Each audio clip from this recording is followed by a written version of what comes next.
What's up, everybody, and welcome to the 2020 NFL Draft Night coverage from the SLM Football Guys. It's me, J-Mac, Kyle Beats, and JB. Fellas, how we doing? Going great. We're ready. This got to be the first sporting event.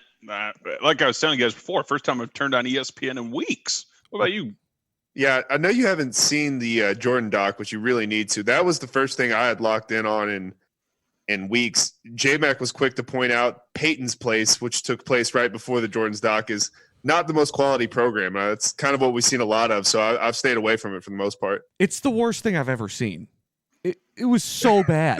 I watched JB, like the Barney version of Peyton Manning's kid show or something? Dude, so I don't exactly know what was going on specifically, but I know what I saw, and it's that I tuned in and he was, I guess, being indoctrinated into different team fan bases. I think that's kind of what's going on here. And so, like, they had the two guys that did the SNL skit with Chris Farley, the Bears guys, the classic Chicago guys, and they were just like beating that joke into the ground, and it was not landing, and it was awkward, and it was stupid. I can't believe Peyton Manning's doing something like this. I'm shocked. Well, hey, I've said that the Mannings are buying a football team. I think that they're so, because wouldn't have Peyton have taken him? Besides the point, we got an NFL draft. Besides the point, no, this is important. Okay, my bad. I think that's a realistic thing. Why would Peyton not have taken the money to go on the TV? Is that where you're getting at? I mean, yeah. I think they've remained out of the NFL is very particular. From what I've read about bringing in owners, like they always kind of talk. That's why Cuban, right? And that's kind of where we discovered that is Cuban was told, hey, you're too boisterous type of deal. We don't want that type in, our league. So I think the Mannings have remained real reserved on what they've tackled and gone into. So I don't know, just a total theory. Maybe they're just cool with their millions of dollars and remaining doing their NFL football camp once a year. I don't know. We'll see. But to your point, we do have a draft tonight that I'm pretty stoked for. I think you're going to be. I know you study this more than J-Mac or I combined. JB, I think you're not going to like a couple of my takes, but I'm prepared to try to defend my stance. Hey, we got everything pulled up. We got the live Vegas odds running on one screen. We got tons of rankings specifically from Thor Nystrom on Roto World coming up here. So anytime we get the pick, we'll certainly announce it to you guys. J-Mac's got it running at the bottom of the screen. We'll give you where they're ranked on Roto World's rankings to provide that, their comp, their kind of a little bit of numbers, and then we'll provide, an update on what Vegas is looking at for the next pick. But I think you guys, we're in for probably the craziest draft because we didn't have the pro days. These GMs and guys are watching film and doing Zoom interviews. So you're really not getting to touch and see these guys as you normally would. So I think you're probably going to see people that are reaches, to the experts, because I think when you're looking at a naked eye test, everyone looks at it differently. So I'm excited for that because I think it's really going to be, beauty's in the eye of the beholder here. I'm interested to see how it plays out in terms of how the first round picks pan out based on the fact of what you just said. They're not having these face-to-face interactions. They're doing everything over Zoom, and they're making their decisions more based on film, right? And that's maybe the way they should be doing it the whole time. Like maybe these interviews have actually, hurt players in the first round too much previously. So it'll be interesting to see if like they hit on more picks this year or they hit on less picks based on just film and Zoom interviews.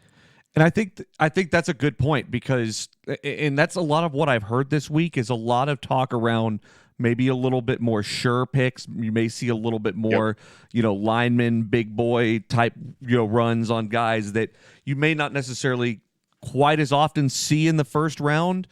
You may see teams playing it a little more safe, and you could see guys drop because of that, I think.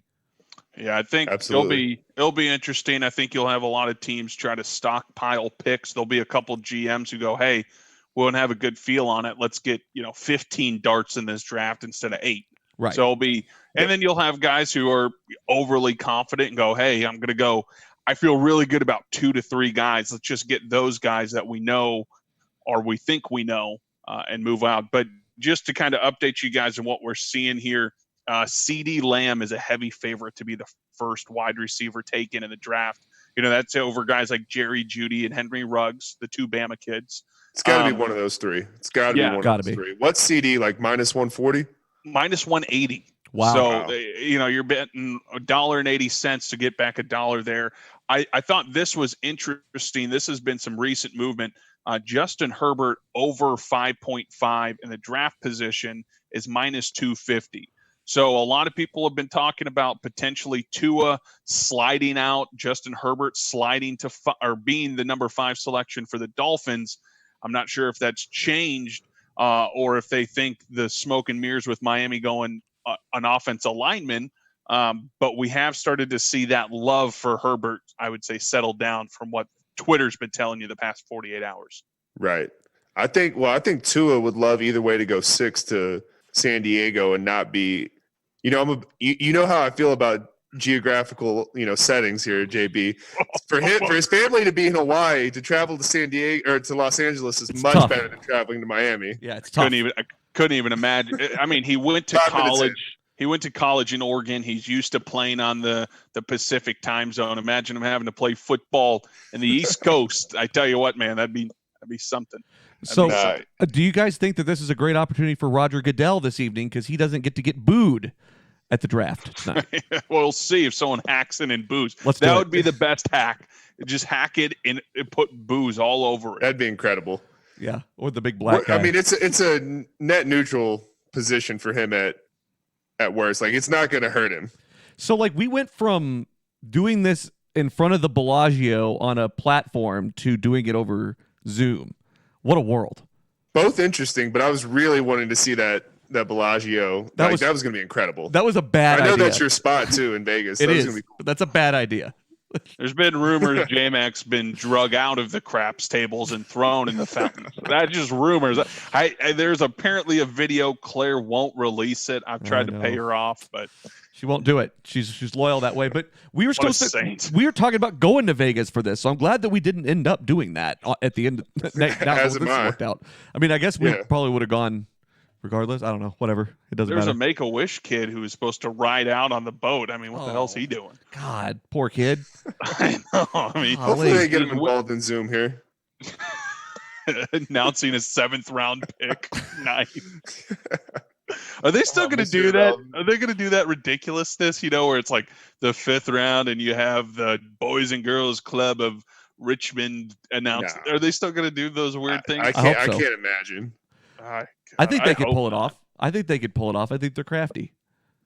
Who's crafty? That's relying on a lot of people to know how to work Zoom efficiently when it's going to be their first time to do it. I think something goes wrong there, almost certainly. The NFL they're all media pre-recorded. Right, the NFL media arm would have that under control for sure. Yeah, that's true. It's a well-oiled machine, that's for sure. I think we're going to see a bunch of nurses or something. It's going to be, heavily to those or like grocery store workers get to do something, Hey, from the Tom Thumb in Dallas, Texas. 7th round pick for the Cowboys. That's what do you see the Cowboys doing with this 1st round draft pick tonight, JB? Oh, that's Jerry's locked himself in a room where he does not want to be messed with. It's just him controlling our fate tonight. How do you feel about that? One, there's no shot he's alone. There is a lot of 0%. There's a lot of hardworking women in downtown Dallas that are out of work. Okay. Just from a healthcare standpoint, he can't be left alone for more than like 2 or 3 hours. He's like 80. Look, on the east side of Northwest Highway, I tell you what, off 35, there's a lot of people out of work. So, we'll certainly get to what the Cowboys end up doing, but I think they sit pat. I don't think they're smart enough to trade back, and I don't think. I think they're just going to sit pat like they kind of always do. It seems like there's a couple guys that they've talked about liking. There's been a lot of reports from Jane Slater and Mike Fisher. I think they're pretty content with, Clavon Chasen, who out of LSU, they feel that he's going to be there. Kid with 9.5 sacks in his career. Not someone I'm overly excited about, but I guess anytime you could draft a pass rusher out of college football who doesn't have double-digit sacks in their career, you got to do it, right? I mean, so you don't feel like Henderson's going to be there? Because I know there's been a lot of talk, like locally in the media, about him. No, no. See him falling to 17. His draft position was 16.5 with Vegas. I gave out on our podcast last week. That was my bet of the podcast for under. It was at minus 150. Now it's minus like 500 for him to be under 16.5. Atlanta likes him as a big team that everyone's been talking about. Some teams have rumored to have him over Jeff Okudah, the kid out of Detroit, or the kid that's supposed to be going to Detroit at 3 out of Ohio State. So we'll see. I don't find a position where CJ Henderson falls to 17. Now, if he's sitting there and you're looking at a team after the Raiders, I think the Raiders are that first wave that would realistically take him. I don't think we see the Jets. Cleveland is not in the market for a DB. The Jags would also be that shoe if they pass on CJ Henderson. I would imagine being there in Florida, they may have a better pulse on him being in that state. If it gets past Jacksonville, gets past the Vegas, not Oakland, I apologize, Vegas Raiders, you may see them call San Francisco, who's been very on board with moving back and acquiring more picks in the draft. So I would say swapping, you'd probably have to swap your third rounder out to move up 4 picks to that point, which I wouldn't be on board with, but I'm just saying what I think it would take to go from 17 to 13. Yeah, San Fran's definitely willing to deal that because that's the pick they acquired from the Colts for DeForest Buckner, which it hurts getting rid of him, but you got to pay Bosa. You have Armstead, so it's like it was kind of the right move. And to get the 13th overall pick is pretty good ROI based on the production he gave you. Yeah, well, I think J-Mac and I talked about this. I think it's great for both sides because at 13, there's not an impact defensive lineman what DeForest Buckner can bring to you. So it works for the Colts. They signed Phillip Rivers. They're all in this year.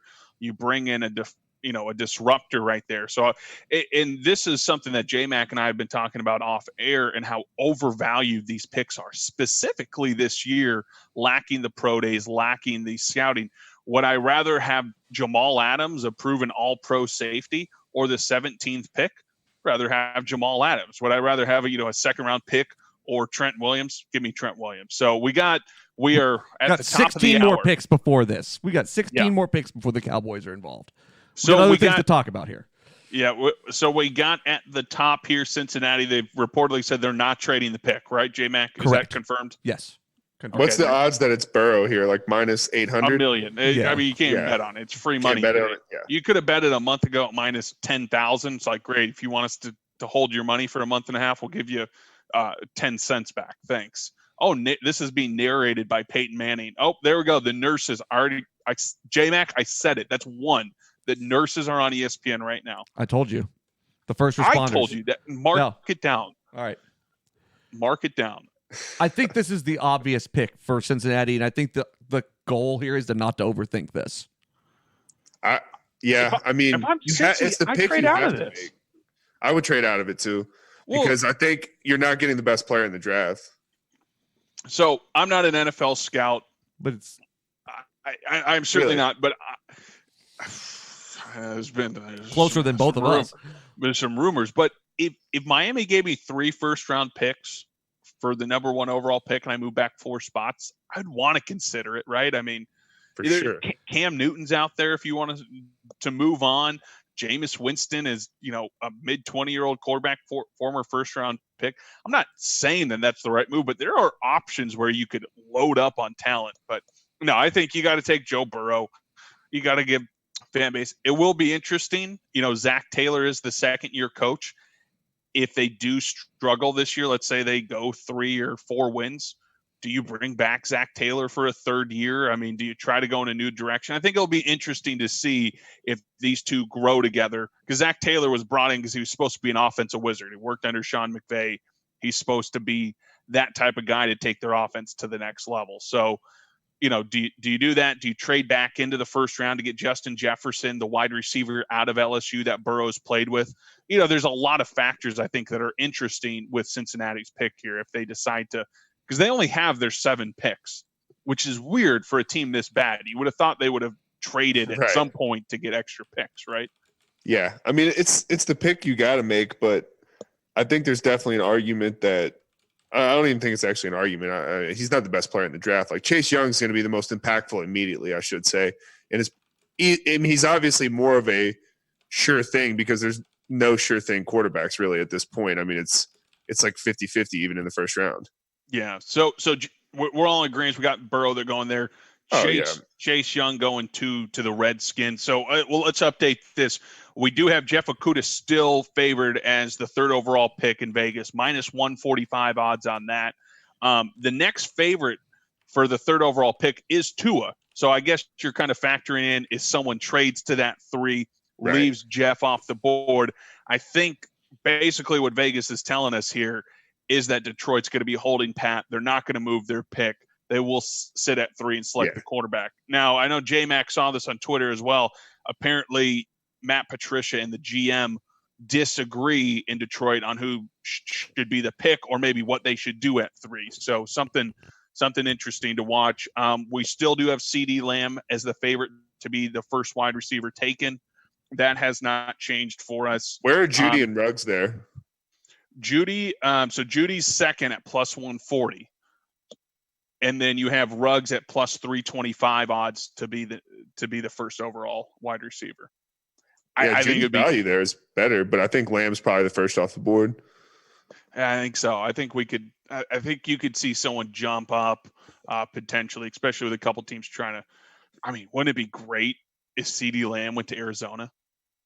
Yeah, that would be the best thing for Kyler Murray.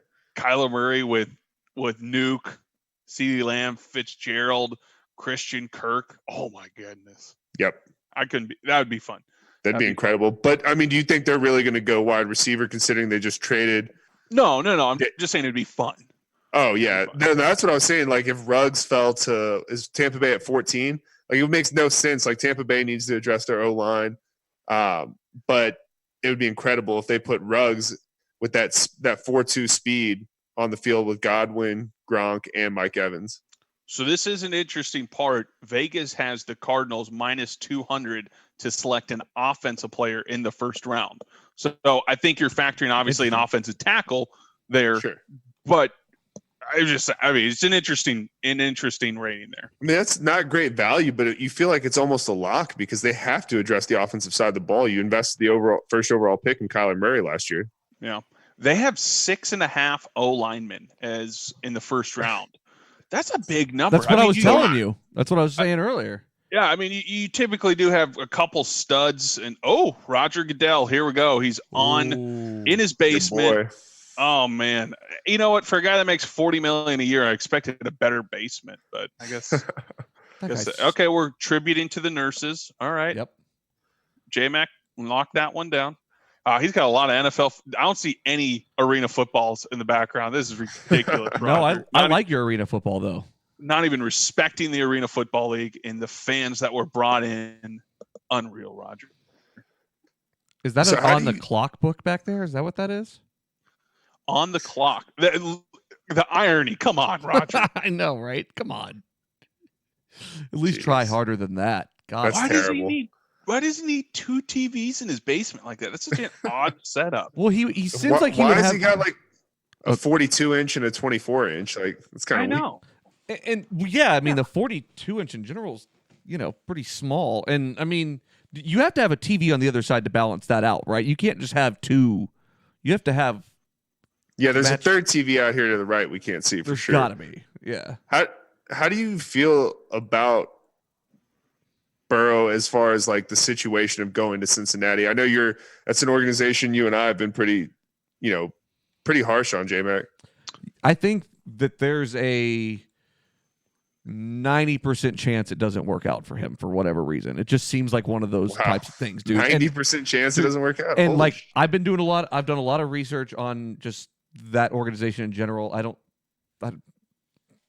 don't see this working out for him. What do you define as not working out? Like not becoming a starter or not being like an all-pro? He'll be a starter almost immediately, right? I mean, yeah, but like not being an 8 to 10 year starter. Yeah, probably not. Probably another Andy Dalton type situation is my guess. I mean, Andy Dalton was an 8. We do. Thank you for the update. What's the Vegas odds on over under on nurses? Like 350? It's got to be. I don't know that I would have seen Harry you would consider Andy Dalton the first round bust, Justin, or not working out? I mean, he was a starter for 8 to 10 years. I know he didn't have any playoff success, but he was still absolutely nothing. I mean, yeah, but you're a spoiled Patriots fan. Like Andy Dalton was still a relatively overall successful quarterback, like compared to a lot of other first rounders we've seen. So was Tony Romo, but it didn't lead to success. I mean, it stinks, but it is what it is. Yeah, except Romo was definitely not a first round pick. But yeah, I know what I'm saying though. Like a ton of success, but the team didn't necessarily have that. That wasn't always his fault by any stretch of the imagination. But so you don't think Burrow's going to be a starter for like 5 years even? I could see that. I could see it through his rookie deal. You just don't see like I just don't. I mean, I'm talking to an irrational Pats fan here, so you might tell me, not being successful means not winning 2 Super Bowls or something. Like, no, I'm not trying to put. Not. No, probably not. I'm not trying to put that on his head, but I mean, I don't view Joe Burrow as a franchise-saving quarterback type thing. Like he kind of caught lightning in a bottle last year in a really good situation. Don't get me wrong; he thrived in that situation and knew what he was good at, and that's incredibly important. So J-Mac, you and I talked about this last week. My issue with quarterbacks when people are shocked when they don't turn out to be what you expected is when it's related to arm strength. That is one of the few measurables that you can absolutely test and confirm before games. And that's been really his only knock is, hey, he doesn't have the elite arm strength. He's got accuracy. He can see the field. He's got mobility. And so that's my only concern when you're taking a guy out number 1 overall. I don't know how you take anyone else here when you need a quarterback, but my worst case scenario for him is being Chad Pennington, where below average starting NFL quarterback will hold a clipboard, accurate kid, just can't throw the ball down the field the way you need to with these safeties running these 4-3, 4-4 speed. I will eat crow, and that is fine. I hope I do. I hope he goes to Cincinnati. They've had some terrible seasons, a long time being terrible. I hope it turns around for them, but for whatever reason, that's what I see. Chad Pennington had some mobility, so I don't know why. That's what I see. Could be wrong. Hope I am, but that's. I'll go to it. I'll eat crow. That's fine. Kyle, J-Mac and I will eat crow on this. We hope we do, but we both are in agreement. We don't see it. No, I mean, I don't either, and I would definitely argue that Tua I think Tua is going to have a better career. I think he's much more higher risk, higher reward. But I mean, it's hard to judge too because you can argue Tua had all that talent around him. Burrow had a lot of talent around him on the offensive side of the ball as well. So I mean, they're kind of even in that regard. I just think Tua's upside. To 4 NFL wide receivers. Right. I mean, it.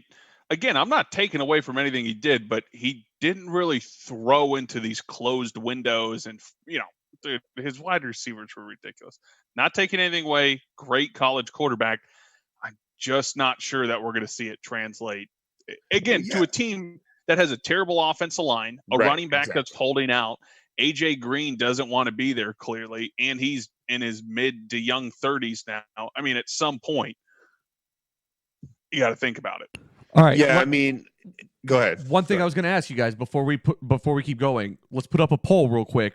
Do we want to ask the people what they think? Will Tua go in the first 5 picks? Is that the number we want to put on it?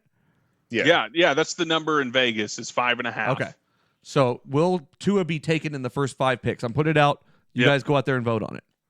All right. Keep going. Yeah, I'm going yes on that. So I'm pulling up the odds again. Okudah has become a heavier favorite for the 3rd overall pick. CeeDee Lamb is now minus 200 to be the first wide receiver. So he's going. That's become more and more solidified. Tua has now moved to minus 260 to be the second quarterback to be taken there. We still have Justin Herbert at 5.5.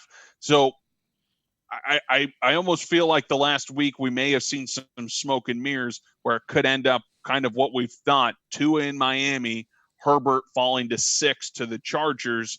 That's what Vegas is thinking. That's not to say they're right. Right. That's what they're thinking. J-Mac? I'm gonna say I don't know. Kyle, start this off. I'm still debating this in my mind a little bit. We now got Fauci on. for an update. We got Falcion. I know. So we're 13 minutes in and we haven't done anything NFL related because we haven't spent the last 7 weeks talking about coronavirus on every network possible. Right. We need to now use the NFL. Sorry. Please, Kyle. I didn't mean to interrupt the only sporting event in the past 7 weeks. No, so I think a few things. I think Tua goes top 5. I think Tua goes to Miami. I don't think they can pass up on him. I think CeeDee Lamb is going to go potentially 7 to Carolina. Man, I would love to see him go 8 to Arizona, but I don't know if that's going to happen either. I do think that Okudah is probably going to go 3rd if the odds are moving that much. Yeah, I mean, he's moved up a lot though, right? I mean, that was a kid that wasn't necessarily on the radar coming into last year. Had a terrific year at Ohio State. I mean, absolutely fantastic. It's hard to look at his game, especially with the man coverage that they played at Ohio State. The only kind of thing you could take a step back on is the caliber of wide receivers in the Big Ten compared to the SEC. That's right. Which is a big difference. Which is where C.J. Henderson and his ability to step up is really why you've heard some teams have CJ over Jeff. I think they're both going to be terrific starting NFL cornerbacks, but I think there can be an argument based on the scheme you run. You certainly want to take a look at these two. I think CJ Henderson's going to fit much better in a man-to-man scheme rather than a zone scheme like San Francisco, in those middle points. So if it can fall to a team, a team I'd say had a ton of interest, or those man-to-man coverage teams with these athletic freaks. Absolutely. The people right now say 100% that Tua will be a top 5 pick.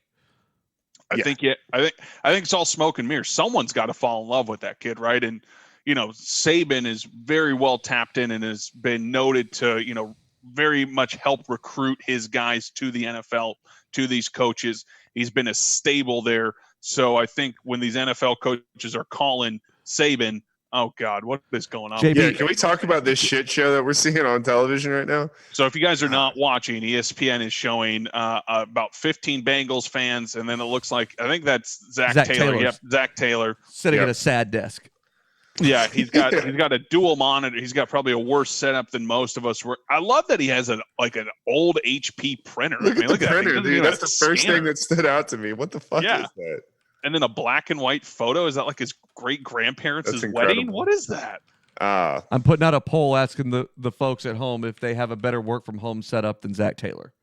Oh, good. Roger Goodell. That's 100% yes already. Yeah, exactly. You guys love how Roger Goodell now snuck Bo's headphones into the bottom right of his broadcast? You knew this is going to be chock full of stuff like that. Oh, yeah. Chock full of great nurses. Opportunity. Yeah, absolutely. Nurses and every other damn thing. But you got to monetize this in some way, shape, or form. This is a huge revenue maker for the NFL. They're monetizing for COVID relief. That's what they've been saying, which is great, but I don't need to hear about it the whole night. Would this be the same league that just kind of quietly axed Breast Cancer Awareness Month?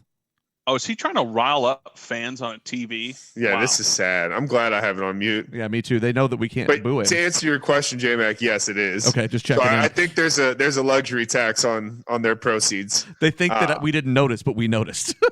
Yeah.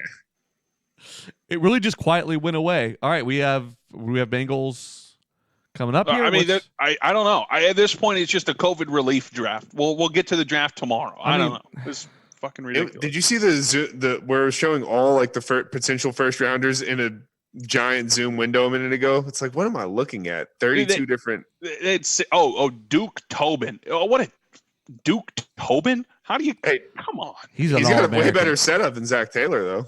He does. He's got people. Look how distracted he is. He's right next to his kitchen. Oh, now we're going to show the Madden, the screen break. Okay, great. Yeah, they've been playing horse on television. I mean, they've got 10 minutes on the clock right now. That's insane. Yeah, dude, that horse thing was bad. Okay, so at least we're on the clock. We've officially started. Welcome to the NFL draft. 17 minutes later, guys. Welcome to the NFL draft. This is unbelievable. 4th number 1 pick in 30. We kind of all grew up with Carson Palmer, on the Bengals, TJ Hushmanzada, Chad Johnson. Those are fun teams to watch. So I do hope, because that division has just been rampant, certainly with the Steelers and Baltimore over the past, 20 years, if not longer. So Oh, the Joe Burrow. How quickly do they have Coach O on after the Joe Burrow pick? How quickly? 5 minutes? Pretty quickly. I can't get enough Coach O. I'll be honest. I know a lot of people get tired of him. I can't get enough. Great day for the state of Louisiana. Joe That's Burrow pretty solid. going up That's pretty north. good. He's going from one cat down here, the LSU Tigers. He's going up north for the great state of Cincinnati. Going to be another Bengal Tiger. Great day. Great day for the state of Louisiana. Hey, we just lost all of our viewers. I don't know what happened, but you started talking like that, and they all went away. Dude, you've been working on that. I could tell, man. Yeah. I would say if I am a GM and I'm going to have a sit down or I guess a Zoom call, I'm probably going to be a little bit more dependent upon, Saban's word versus Coach O. I mean, half the players draft tonight, or at least a third, will be from those two schools. And I mean, the good news is we learned today that Saban in his quarantine time just learned how to text and send emails. Or at least have his wife do it for him. Right. Apparently. So he was boogers on this broadcast, guys. Can we Michael Irvin, bro? God Almighty. Do we only have Booger do this? Come on. Can we have Booger have nothing to do with this? What are they going to do with him? He's not coming back. He's not. I thought he was. I thought he's like tentatively right now. He is. Oh, okay. The guy. I guess they thought Manning or Romo was going to go. They tried to get rid of him, but no one signed, so they got to bring him back. That's terrible. And I'm going to put up a poll for everybody to vote on. Does anybody like Booger? It's a simple yes or no. Yeah, I guess I should put up McFarland, huh? Yeah. My kid loves his Booger. Yeah. Hey, this is good. So are we doing 10 minutes between each pick? Yes, that's absurd. Why do we need that much longer between each Isn't pick? it 5 minutes between each pick normally? No, it's 15. What the fuck? Oh, First round, dude, that's why it goes till forever. I mean, the second round, I think, goes down to 5 minutes. Okay. Maybe not. And then it gets so quickly where Mel and Todd can't even argue about how much they hate a guy. So Mel Kiper is kind of the worst, right? What? When did Berman stop doing the draft? Is this I didn't know Berman stopped doing the draft. I think he kind of ducked out whenever his ESPN deal was up, right? Yeah, Wingo's been doing it for a minute. And then Kurt Warner, I thought he was with NFL Network. Am I crazy? Well, I think I think you're right. I think this is just a collab effort. Yeah, now. It's a collaborative effort with the NFL and Kurt's aging a little bit though. Yeah, he is big time. He could still, dude. He could still sling with those copper sport bands that Brett Favre has. Start on the elbow, you can go till 60. Yeah. It's like $15.99, and we solved Tommy John's. With some icy hot with this copper sport tone thing, that's great. What's worse, Favre doing the copper sport or the Wrangler ads where it's just like the Wrangler ads just were throwing terrible. lasers at dudes like 7 feet away from him. Dude, what? Like you stuck it into somebody's ear hole from 30 yards away. You decapitate somebody if you threw it at a kid from 5 yards. What? Didn't Joe Burrow's parents or his dad bet like $10,000 on him to win the Heisman and then won like $1 million bucks? But then his house looks like it's really? Oh yeah. He bet on it. I don't know how much it was, but there was an article that came out that he did bet on his son to win the Heisman. But then, look at their house. I mean, you think a guy who just won a ton of money and son's about to be a multimillionaire would maybe, I don't know, have a. Come on. Humble roots, man. Isn't he like a high school coach or something? Or college? Or I'm still confused with Duke Tobin, being on their what is that, sunroom off their kitchen right there? Is that a sunroom he's set up in? Check out what I just tagged you in on Twitter, JB. You want to talk about a draft room? I'm gonna put it up here in just a second on Facebook. Man, I wish I could get some Michael Irvin right now. Nobody likes Booger McFarland, by the way, right now. Yeah, that's always a safe bet. That's a nice draft room right there. That's quite a draft room. It's a real weird flex, though. Is it Jerry's? And it's just like it's a panic room, a pantry. Nah, it's out in Arizona. We haven't really we did have a little bit of line movement. CeeDee Lamb now minus 225 to be the first overall wide receiver taken. That's really about all we've seen. How are we seeing such quick live movement on that? Is it GMs talking to guys or just guys at the book getting information. Like, that's crazy that it's moving that fast. Well, it's the money coming in. You know, if you keep getting everyone betting on the same thing, you're going to push it down. I mean, you're not going to keep taking. Yeah. You know, if we're only going to receive money on CD Lamb, we're going to at least make you pay a premium for it. So. But that's gotta be like some sharp money, right? Or we got a bunch of public money just flowing in on CD Lamb based on a gut feeling. We got Booger McFarland on here. We're betting the payroll, Kyle. Yeah, like what the fuck? What's going on here? Because I mean, I thought I was really confident like a week ago that Jared Jeudy was going to be the first wide receiver taken, as far as just the most complete package. I don't hate the take. I've been on Jared Jeudy for a long time. I like him a whole lot. I love his game. I think it's just whatever you're looking for. I think CD Lamb gives you very different than Jared Jeudy and Henry Ruggs. I mean, Henry Ruggs is that Tyreek Hill type guy. CD Lamb can kind of bring that Julio element. So it's really dependent on how you run your offense and what's currently there. You know, CD Lamb wouldn't necessarily make sense for Arizona, obviously, because they don't need a wide receiver, but also he's a lot like DeAndre. He's a lot like DeAndre. His body, they would need a slot outside of Fitzgerald, who's basically a glorified tight end in Arizona. Throw Kirk in the slot, no?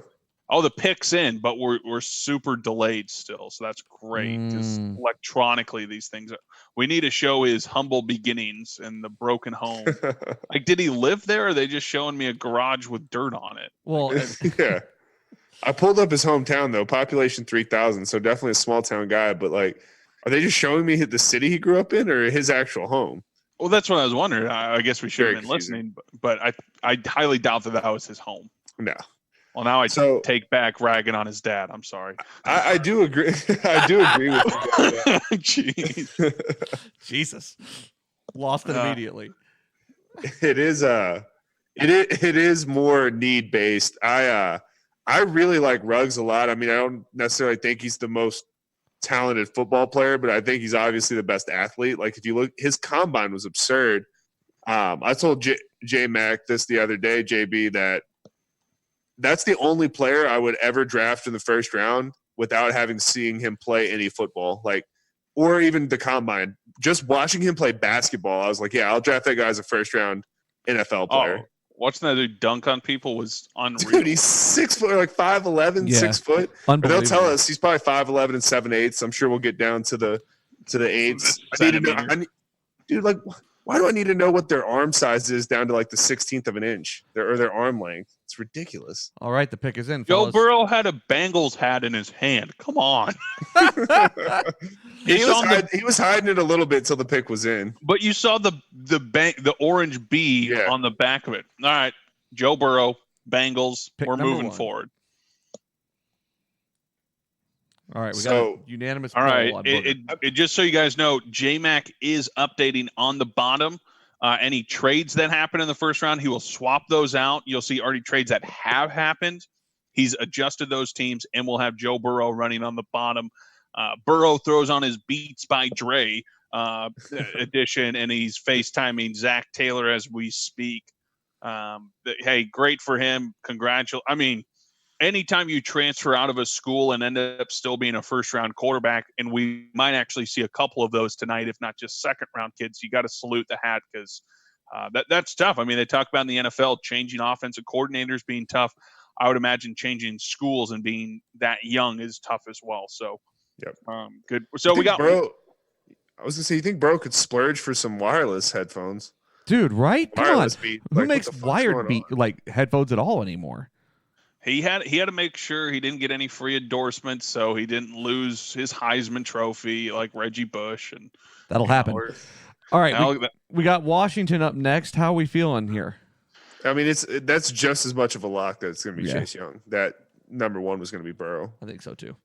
So we don't have anything new from Vegas. The odds are still holding strong. CeeDee Lamb, first quarterback taken.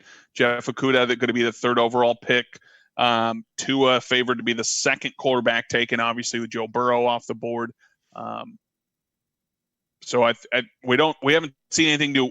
We're going to probably see a lot of movement after 3 and then again after 5 once that next quarterback shoe drops. So we'll keep you guys updated on the Vegas odds. But right now we're kind of waiting at the clock after we did the 20-minute COVID intro and then 10 minutes of Salute I the don't nurses. know what the Bengals, I mean, outside of just seeing Cincinnati Bengals in the bottom left of your screen, that was like 15 random fans that the NFL decided to bring in. I mean, it's very confusing what's going on, especially with it being muted.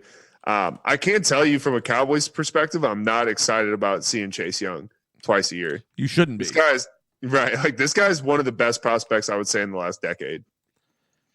I would tend to agree with you. That is the tough part, especially with the Giants being up there at number 4. And look, so that was a Bengals hat. Oh my God, that was a Bengals hat he was holding on to. That's ridiculous. Oh my word. They have to send them all the hats though, right? So so that's just how it's going to be. Tua opened up the package on Twitter they sent. It was via FedEx, if anyone cares. And it had all 32 of the team's hats. Who gives a shit? Came from FedEx. I mean, maybe you're FedEx. The mailing industry's hurting right now, J-Mac. I'm trying to just help stock pickers out. Draft night politics. All right. Anyway. The Fed, okay. Anyway. So great. Sorry, that's on me, but that was too good. I couldn't let that go. Hey, whatever. So Chase Young, seeing him twice a year, not trying to do that at all. I'm telling you, I think he's the best prospect from an edge rusher position in the last decade. Better than Clowney. He's like Clowney athleticism with like Indomitick Sue level production. Like, Clowney didn't really have the production that Chase Young. He's got elite bend. Just going parallel. Yeah, pretty much. I mean, him and Bosa. Yep. I think pretty similar game. I think it'll be interesting to see how they build around. And Ron Rivera, I think he's trying to really build more of a culture than you're probably used to in Washington, especially when Gruden was there with the ownership in Washington. So I think it'll be. I like Ron Rivera. I think he's very well respected. I'm not excited again to have him in the division. No, not at all. Yeah, I think that situation absolutely has to get better. There's not a lot of room to go down. I think Rivera is a much better culture than Gruden was going to bring to the table. The pick's in. Nice. Hell yeah. We need to speed it up a little bit here, but Chase Young going, alongside Jonathan Allen and Daron Payne as well on that Redskins D line. That's pretty enticing. I mean, that's two really good guys out of Bama, both guys that were first-round draft picks that have shown a lot of signs of being elite players. I mean, you have, kind of what the 49ers are trying to build. That's kind of what you're going to see in Washington. Yep. Except they're going to do it way worse somehow. Yeah, I mean, come on. I can see that. I honestly think that it's going to be a really effective defensive line and a really effective defense under Rivera, but it's probably going to take a couple of years. And I mean, they got to figure out the quarterback situation. They have a lot of question marks that they got to take care of. But I think getting Chase Young is obviously a step in the right direction and the most sure thing. Yeah, I mean, it's the best thing that you could possibly do. I know there's been a lot of debate about what they're going to do and whether they're going to trade down and where we're at on this, but I think at the end of the day, it's one of those we talked about this with Joe Burrow. You don't want to overthink this pick either. He's a transformative player. And I don't think there's any reason to waste that. Yeah, I mean, if you trade back, you better be getting a hell of a return, which I think you could. I think there's a lot of value for that pick, obviously. So I think you could get a lot of return if you did trade back, but I think that would be absolutely crazy for Washington to do that. Oh, absolutely. I don't think at this juncture that I'm guessing that the addition of Ron Rivera and didn't they part ways with Bruce Allen? I'm pretty sure they did finally. Yeah. I'm pretty sure that is a pretty good sign that they're going to pretty much. I don't know if they have a GM now or not. I'm not really sure where they're at on that. Yeah, I gotta pull that up. But I mean, regardless, I just think I think that's really. But what I'm saying is, I think that we may be looking at a new look type of Redskins as far as front office and how they draft, and they've actually hired someone that knows something about putting together a real good team, and that should definitely scare you as a Cowboys fan. Yeah, and I think you're going to build a really solid foundation for your defense and then be able to develop that offense, because that offense has a lot of holes that they got to figure out. But you're going to have all these guys under rookie deals for a few years, and I think that's going to be a good way to kind of build that foundation. It's completely fair. But I mean, we'll see. I'm not excited about having. So you got, if you think about it, Chase Young could arguably be the best. He could be the best pass rusher in the league in a couple of years, easily. You have Saquon in the division. You have a lot of things in the division that I really don't like, and I'm just not excited about this addition at all. No, you shouldn't be. That's terrifying. I do love that Chase Young's got 2 phones in his hand. He received another one from another guy that he handed off. That's what I'm wondering. And he's got that little circle thing that people use to make themselves look pretty with another phone. Now, wait a minute. What's Kyle Smith doing here? Just chilling up on the couch there. He knows they're not doing anything else. Oh, I love Ron Rivera's painting of the Redskins. He would, dude. How racially insensitive. All right, pick is in. If only his owner gave a shit. Yeah, right.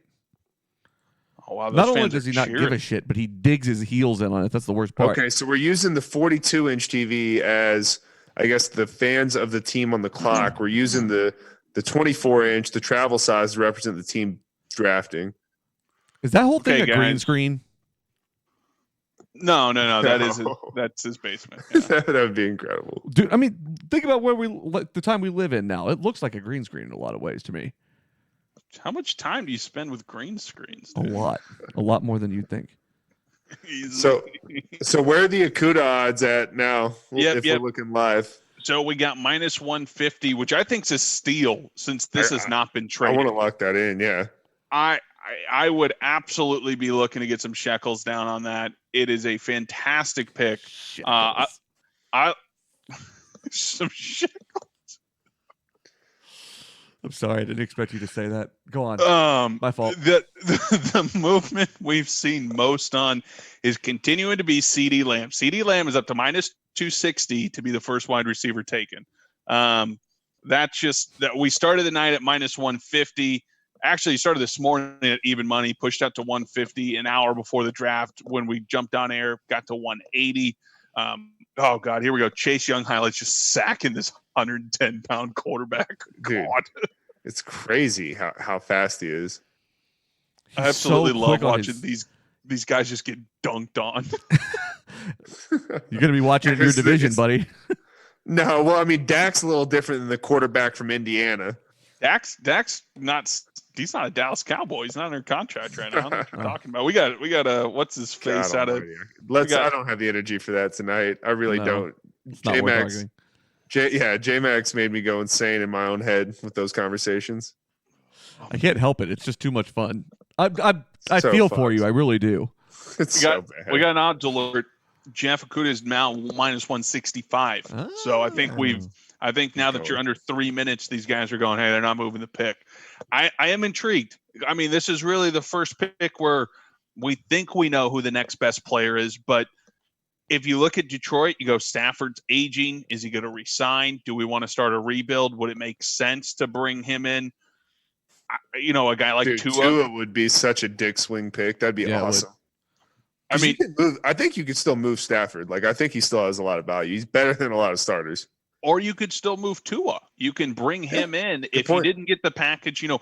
This is a situation where guys are going, hey, I want to give you this, but, take him. We'll look at the medicals. That'd be really weird. We've never seen that before, but I don't know. It's Matt Patricia. Okay, the odds are locked. They're off the board for the 3rd overall pick. Yeah, they're keeping it. So they are keeping it. I would assume after we saw that movement that Jeff Okudah is going to be the 3rd overall pick. That is our guess based on Vegas odds. We've been wrong here before. Could be wrong again. Yeah. Couple of times. We were wrong about a lot of Michigan stuff last year. I probably won't touch Michigan all next year for that. I will never touch Michigan again. I'm banning myself from Michigan gambling. Big Ten football in general, absolutely horrendous for us. Big 12, we wrecked. Fantastic. Absolutely we crushed the NFL too, really. All right, we got the pick in.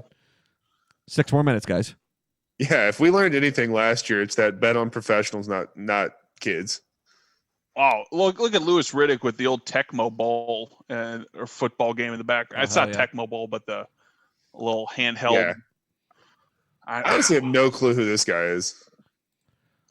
Probably the replacement for some NFL Network guy. A massive orchid to have in an office. He's got pictures of himself on the ESPN studio. Look at that behind him. It's like a round We need to get table. pictures of ourselves. That's what we're missing, guys. I got an arena football behind me, and you're worried about having pictures of us? Well, clearly they're doing it right and we're doing it wrong, JB. So I guess so, man. Alrighty. So do you think the Giants... Sorry, I thought we were getting a pick announced. I'm sorry. We've kind of been sitting here waiting because... No, you're good. Oh, wow. Look at Matt Patricia with that Bluetooth. Man. He is, if he's not he's got to have a pencil. This guy needs to be punched in the face. He's the guy that's just taking up the entire aisle in Walmart, just swinging his cart, yelling at his Bluetooth with one finger in the ear. Like, God, Matt Patricia drives me crazy. I don't know why. I really don't like him. He's really not that much of a splinter under Jeff your Kuda. skin. I don't really know. Yep. Jeff Kuda's official. Boom. Boom. So that goes alongside Darius Slay. That's a really nice addition for them. It's a really good move. Yeah, and I mean, if you think about Darius Slay is not a Detroit line. Is he gone? Where's Darius Slay at now? Philadelphia. Oh, damn. That's in the division too, man. So is that a Darius Slay replacement? I thought Desmond Trufant signed there. You tell me, bro. I'm just thinking of third overall pick. You're probably trying to replace your top corner production for the last 5 years. Let's see here. Desmond Trufant went from Atlanta to Detroit. They traded. Well, I knew Darius Slay was out. He couldn't stand Matt Patricia, just like 99% of the world. So he pretty much said straight up, "I'm out of here." So, yeah, I mean, you got a nice secondary there. Certainly in a division with Aaron Rodgers, Kirk Cousins, and, Nick Foles. I'm not including Mitch Trubisky in that. Go out, get your guy. You're going to get a shutdown corner. It's not going to hurt your franchise. I mean, that's exactly the stepping stones you need to place. And probably when Patricia gets fired mid-season, whoever they bring in next year is going to have a nice piece to work with. We don't really have any drastic odd movements. We still have CeeDee Lamb as the favorite. Herbert's becoming an even heavier favorite to go past the 5th pick. Do we want to go? Do we want to put another poll out for Justin Herbert over under 5? I'd be over under 6 probably. I guess, yeah. Yeah, well, 5.5, yeah. So does Justin? All right, I'll get that right up. Everyone's back Ohio State kids gone, so we get to watch the same highlights versus the same teams. Good. Yep. So we get another team in the Cowboys division drafting here at 4. Where does Vegas see this going? Or we don't have anything up for the 4th overall pick. I'd say this is kind of that first wild card that you're looking at to give you some insight. Certainly, Mel Kiper has Tristan Wirfs. Apologize for mispronouncing that. The big offensive tackle out of Iowa. I would say they've been most linked just to an offensive tackle in general. There's been a lot of discussion, pretty interchangeable. You include Jedrick Wilk out of Alabama in that conversation, a little bit undersized. Andrew Thomas out of Georgia, a kid that I think is going to transition really well, originally just with his lower body strength. McKee Benkton, I'm probably mispronouncing that. The kid out of Louisville. You heard earlier this week, people were concerned because he likes to cook and eat. Teams are concerned that he likes to do that more than he likes to play football. So I couldn't give you any. I don't know how to go with what to say about that. But if Justin was a GM, I could guarantee you he wouldn't even interview that guy. No, absolutely not. No, absolutely not. If you're not all in, I'm fucking out. Yeah. No. What about the fact that they just showed that graphic a minute ago that Joe Burrow was at Ohio State. So all 3 of those guys were teammates at one point that just got drafted 1, 2, 3. Right. So Urban Meyer, and this is always interesting. And these were Urban Meyer recruits. He's been gone. We think about Ryan Day there now, but it just shows you that kind of the footprint that he's left on college football. And I really hope he does come back. Urban Meyer's great for college football, been very successful.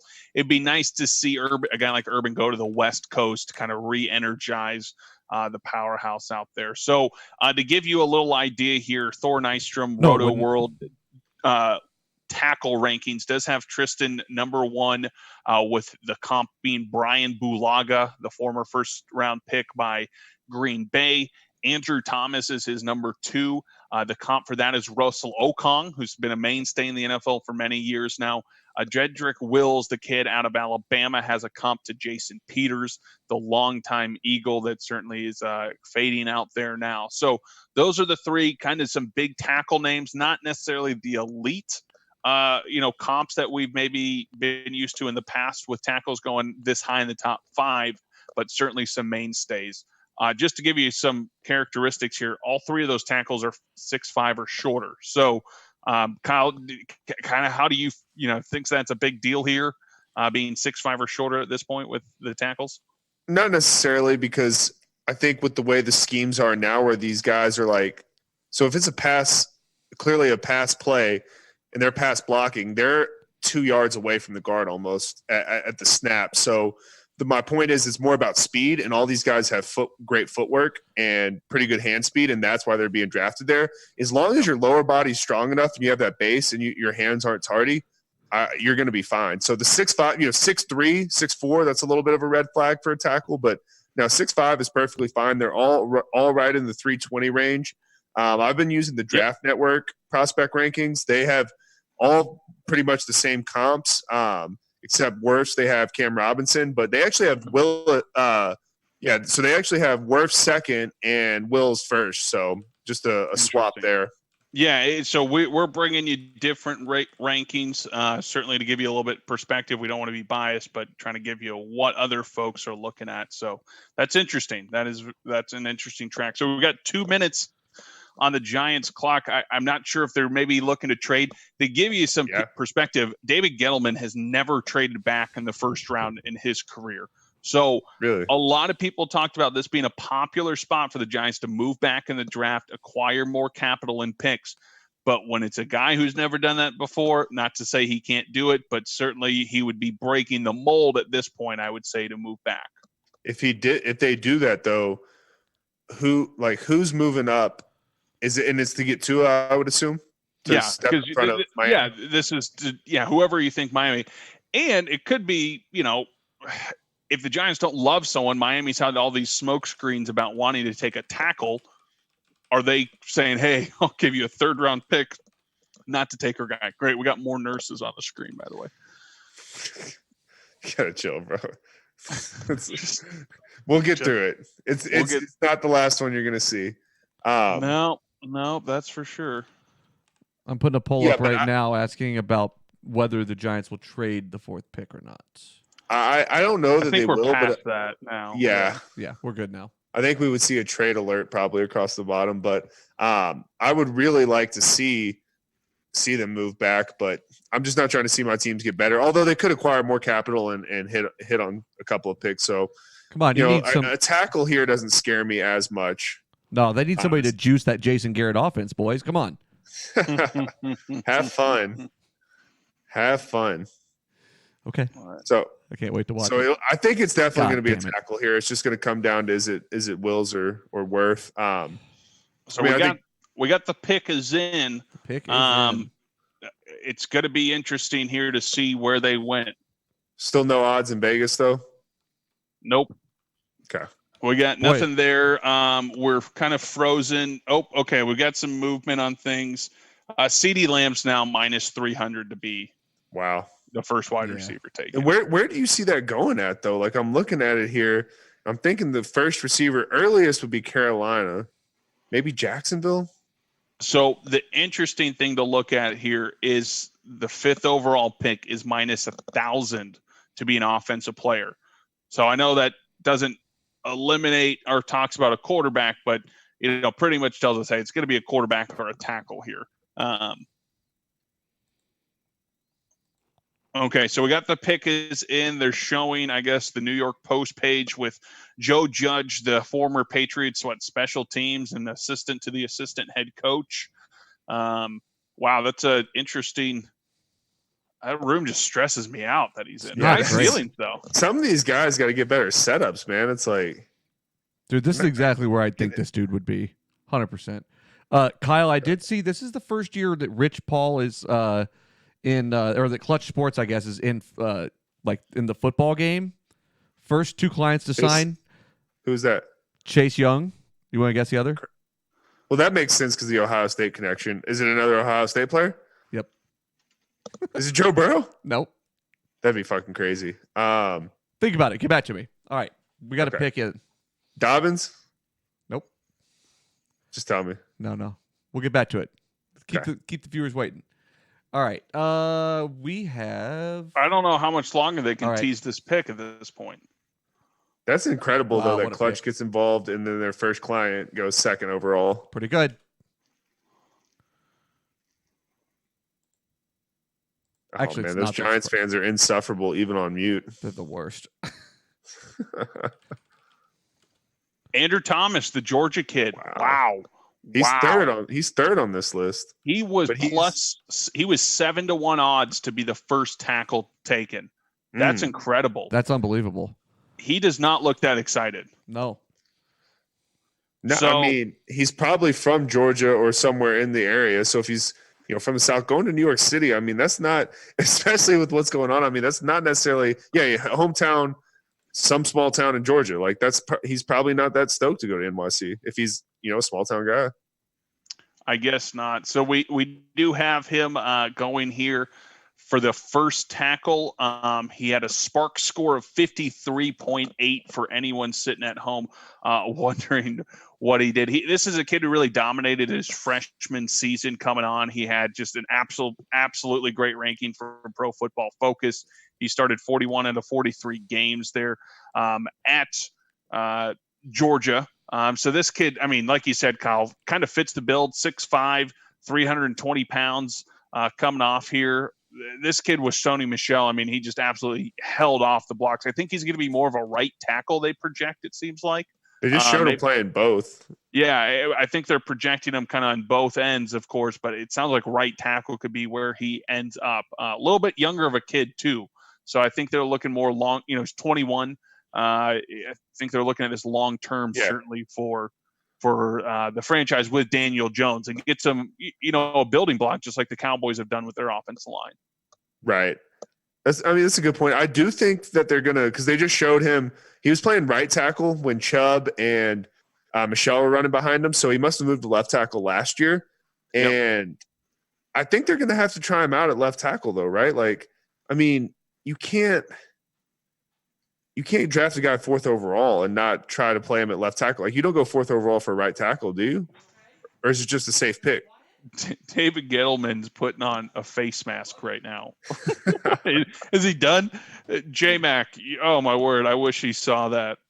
Joe Judge on the horn. J-Mac, you missed. They panned to David Gettleman, and he was putting on a face mask as if he was going to go outside and just parade around his pick of his left tackle pick.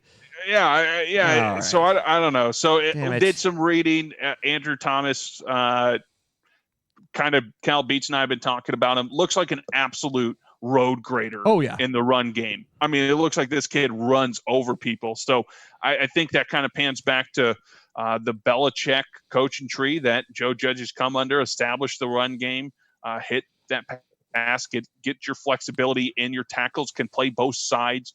We've seen that come into play in the NFL. So I think getting a kid who's played on both the left and right side certainly fits that build. So I would say not a lot of people had, this going. Mel Kiper had Andrew Thomas going 10th to Cleveland.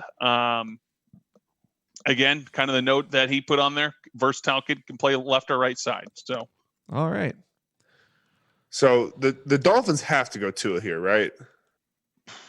Yeah, we don't have anything in Vegas on odds that on odds. Tua. Yeah, they've taken those off. It looks like we're just kind of stuck on the minus 1,000 for an offensive player to be going for Miami here. But Tua's got his headphones on and his phone out. Oh, boy. The goofy. I mean, what is it, like 1 p.m. in Hawaii? No, he's in Alabama. Oh, it does. Top left. Okay. I would be, man, I think this is a steal to get to it here.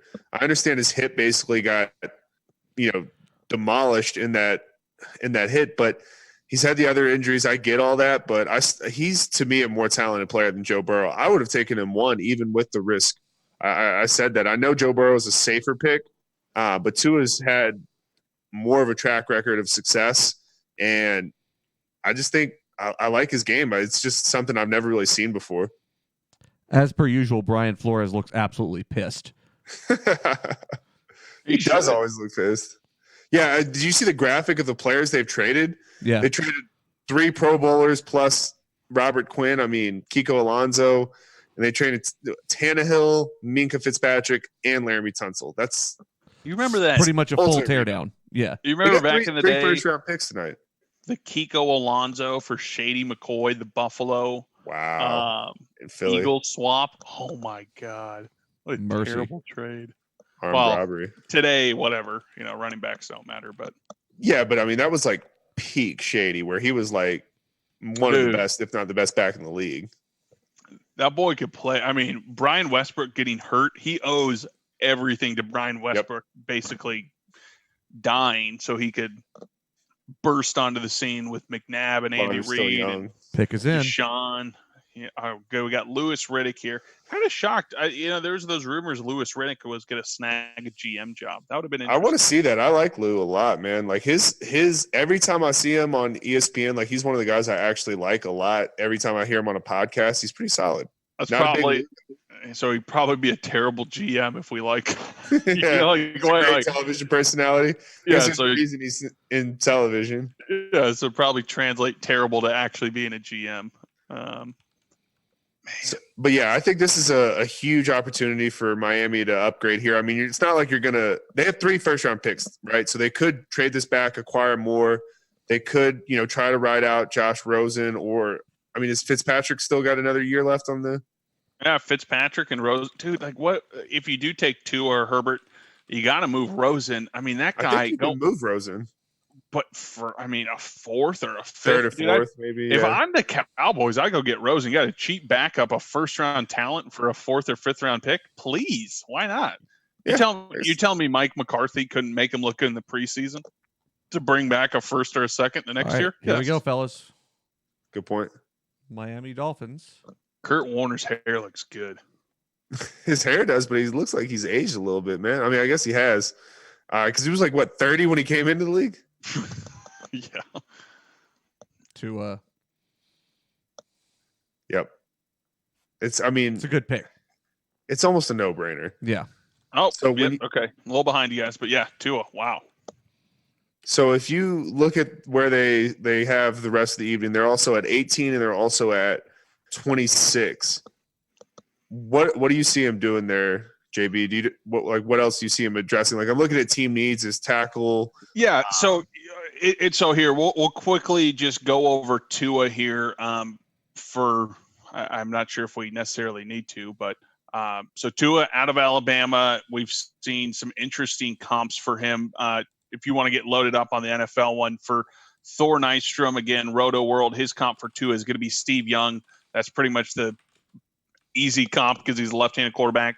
They have him rated at 6 feet tall, 217 pounds, coming off that hip injury. I think you got to be looking at 2 situations for Miami, though, Kyle. I think you got to look at if one of these top 3 wide receivers fall or if one of these top 4 offensive tackles fall.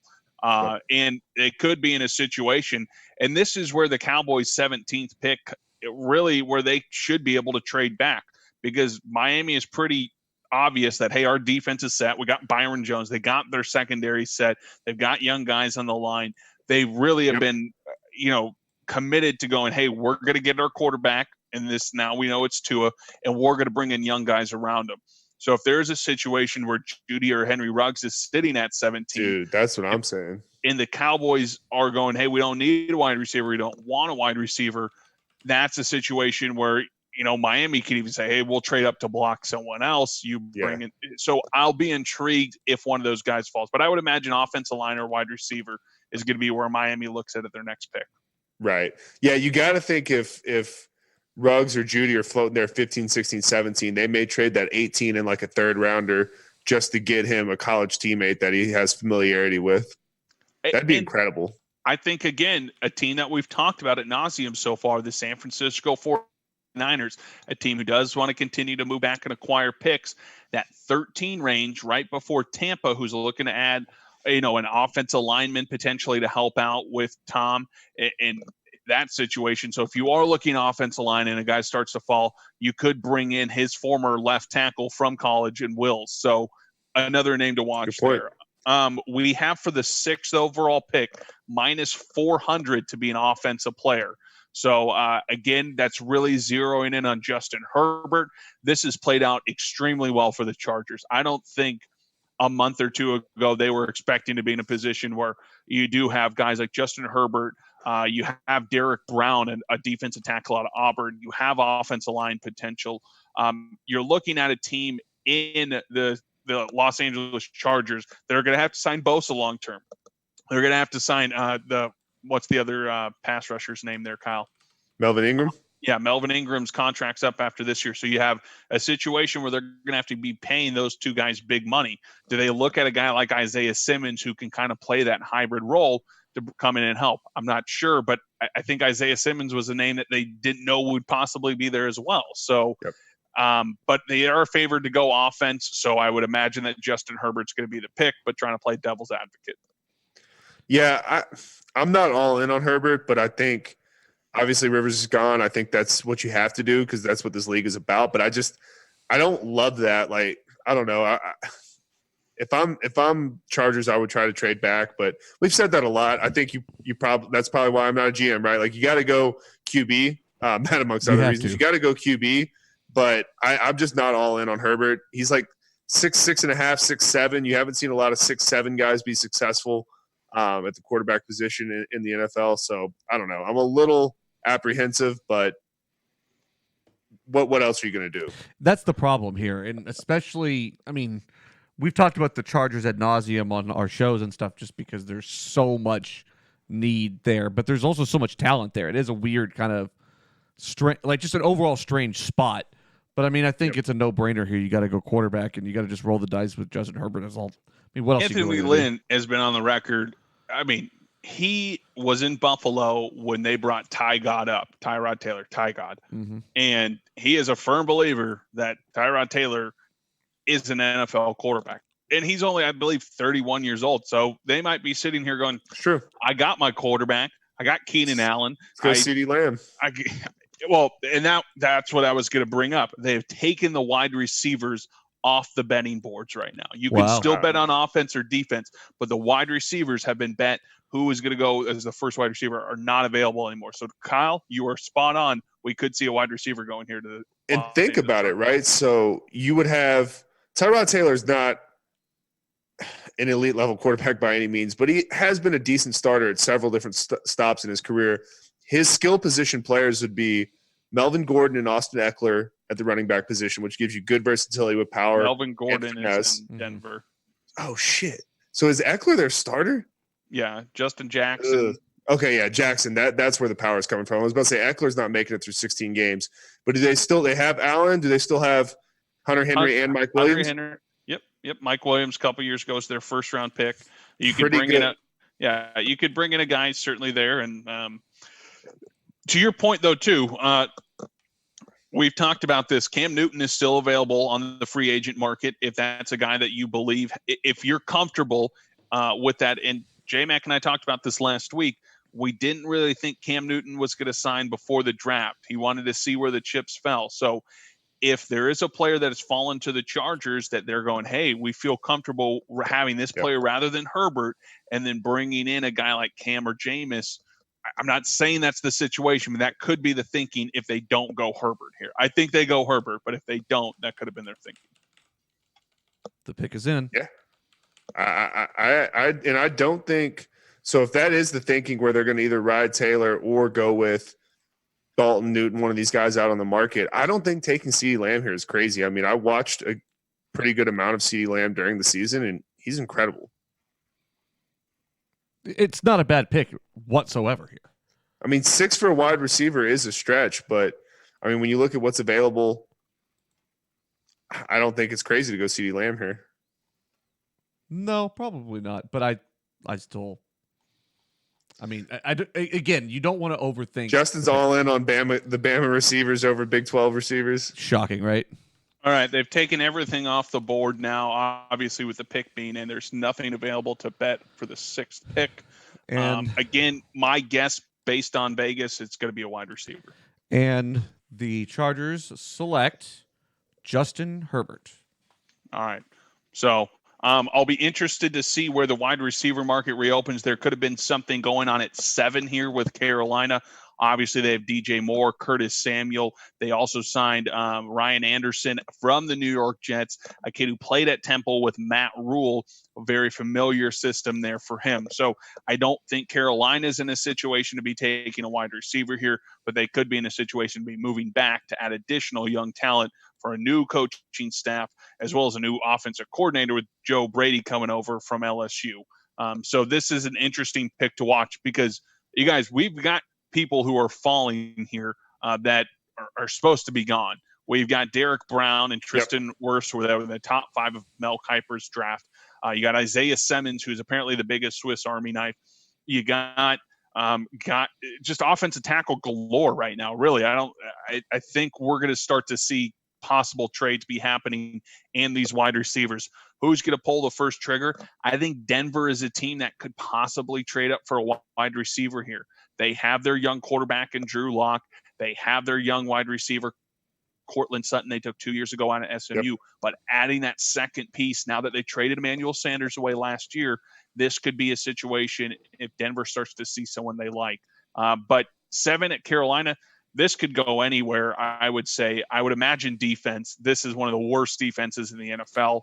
We talked about it. They have wide receiver set. You just signed CMC. You signed Teddy Bridgewater. So defense, Kyle, is that where you're thinking they go here as well? Yeah, I mean, I think Derek Brown's the pick. Yeah, so minus 450 for a defensive player here. Yeah. So, yeah, you're right. To start front to back, which is kind of different now. Today's NFL, you kind of work back to front with building a defense. Derek Brown would be a nice piece, though. Yeah, that's like – so I've watched tape on pretty much first rounders, only a couple in second rounders. His tape is crazy, man. And, like, that's against, SEC offensive linemen. I think you could have made an argument that he could have gone third. I think Okudah was probably more of a needs pick for Detroit, so I get that. But talent-wise, I actually think Brown's probably the best defensive player outside of Chase Young. It's interesting. I think so, too. Big disruptor. A guy that really, before the Cowboys decided to win Week 17 for no reason, they lost. I was thinking, Derek Brown around the 12th pick, that could be something that works out.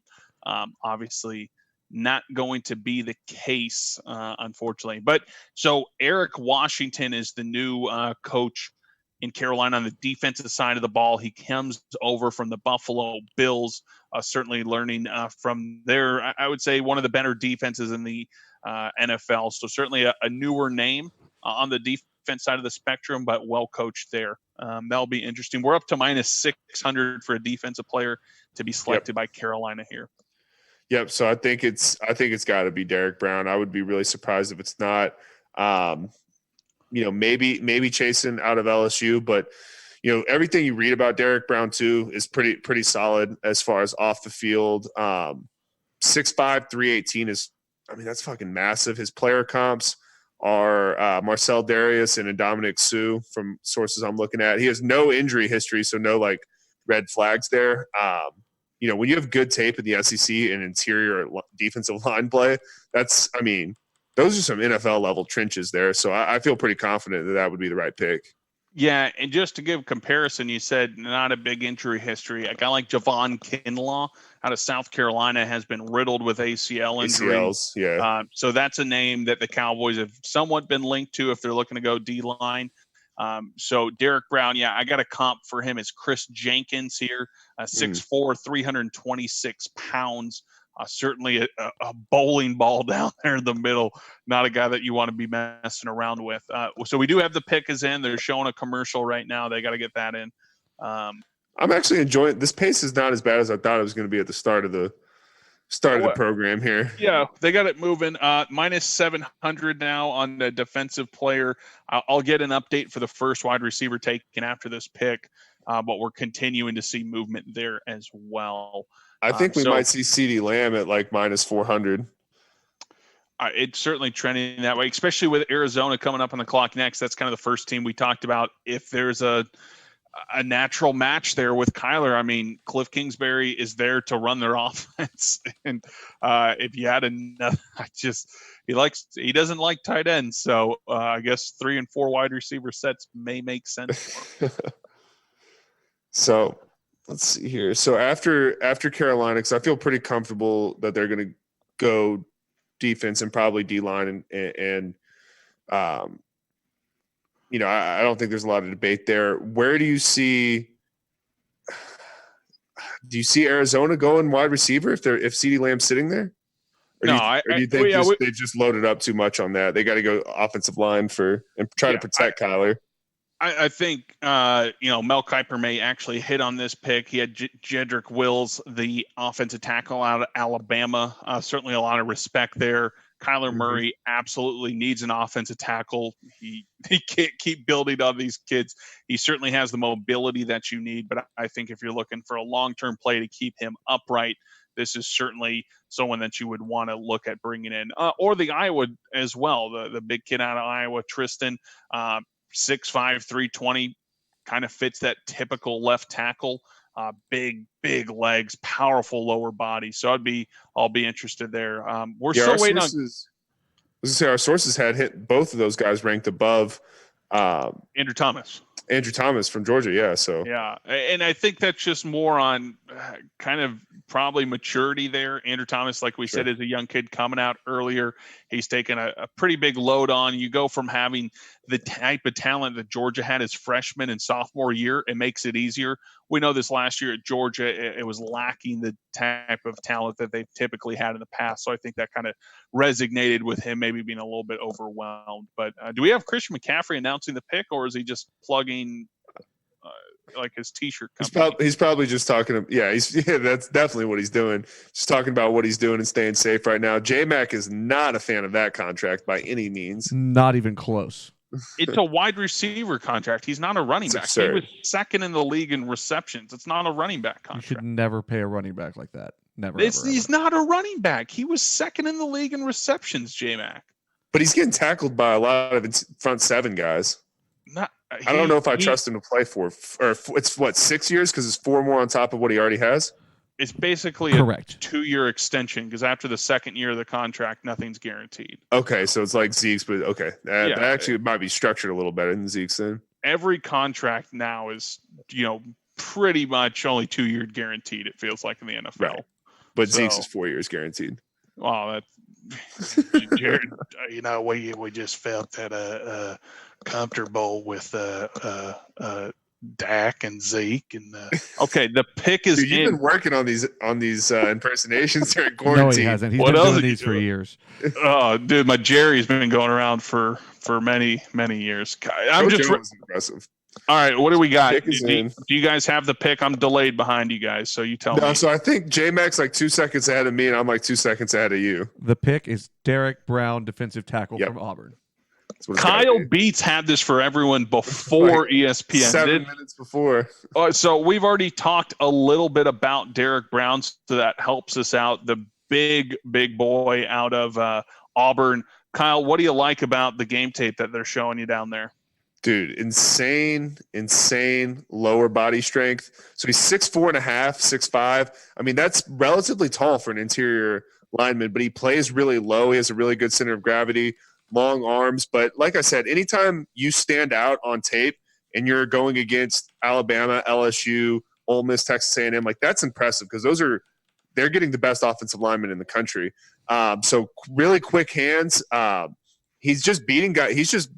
he can beat guys with speed, but he has several pass rushing or it's where he doesn't get a sack, so it doesn't show up on the stat sheet, where he just bull rushes the guard or the center and pushes him straight into the quarterback.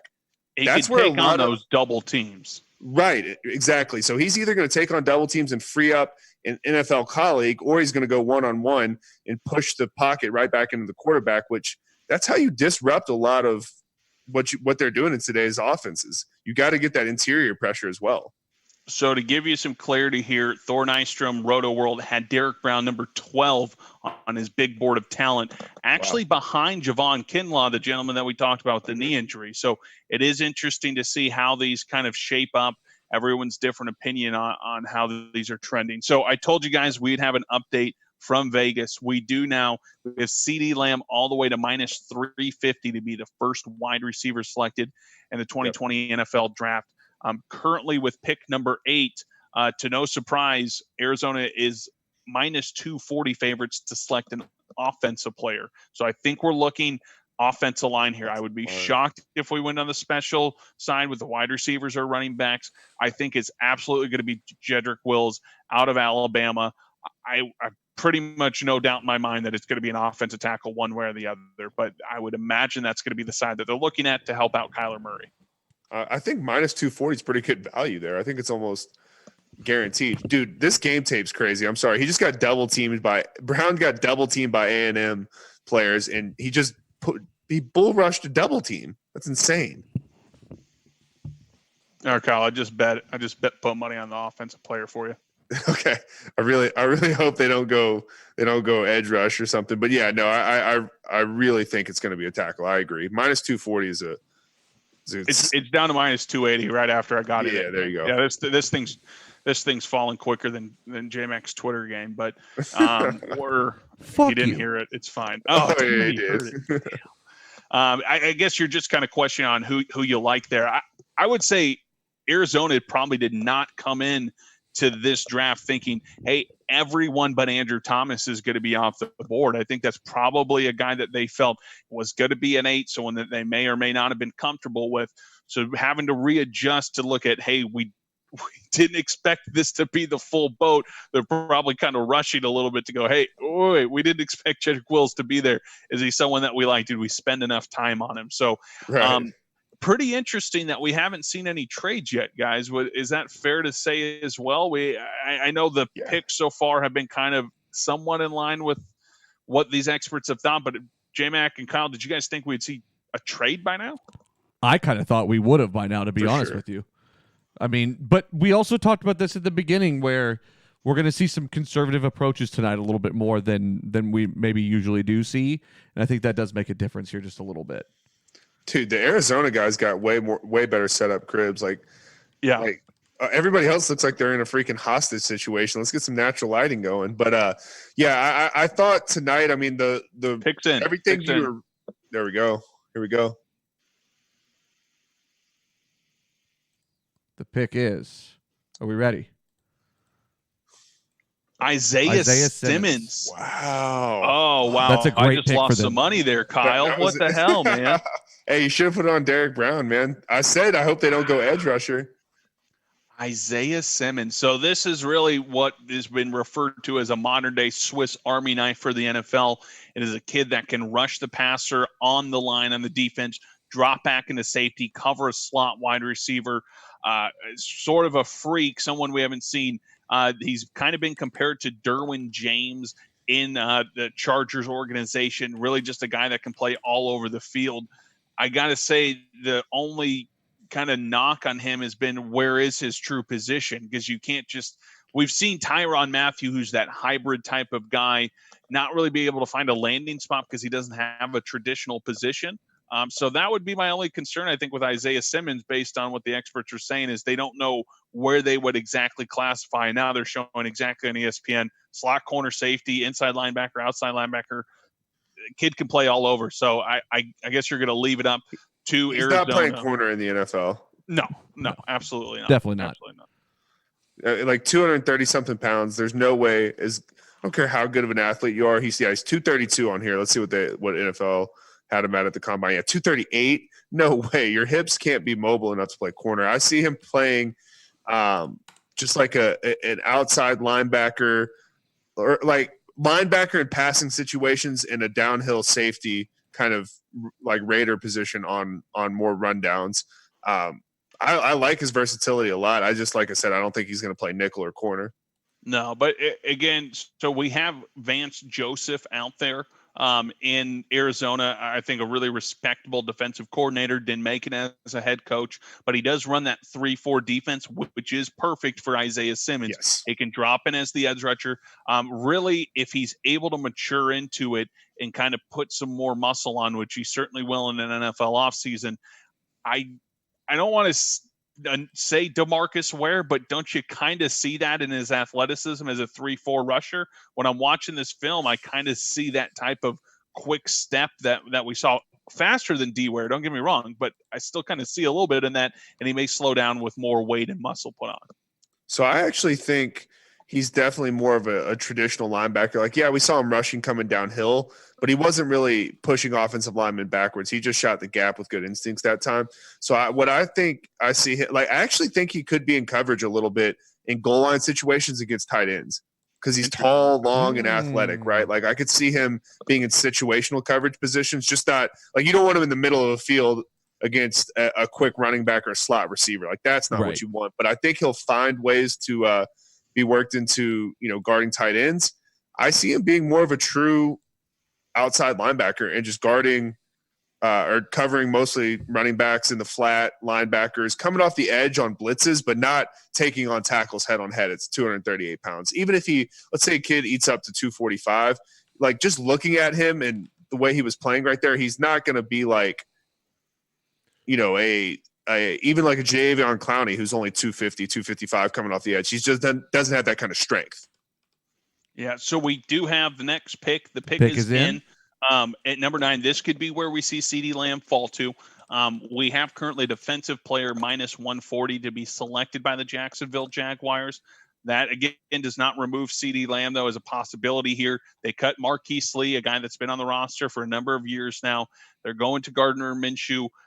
To me, I truly think Jacksonville Jaguars are just trying to tank for next year with Justin Fields and Trevor Lawrence.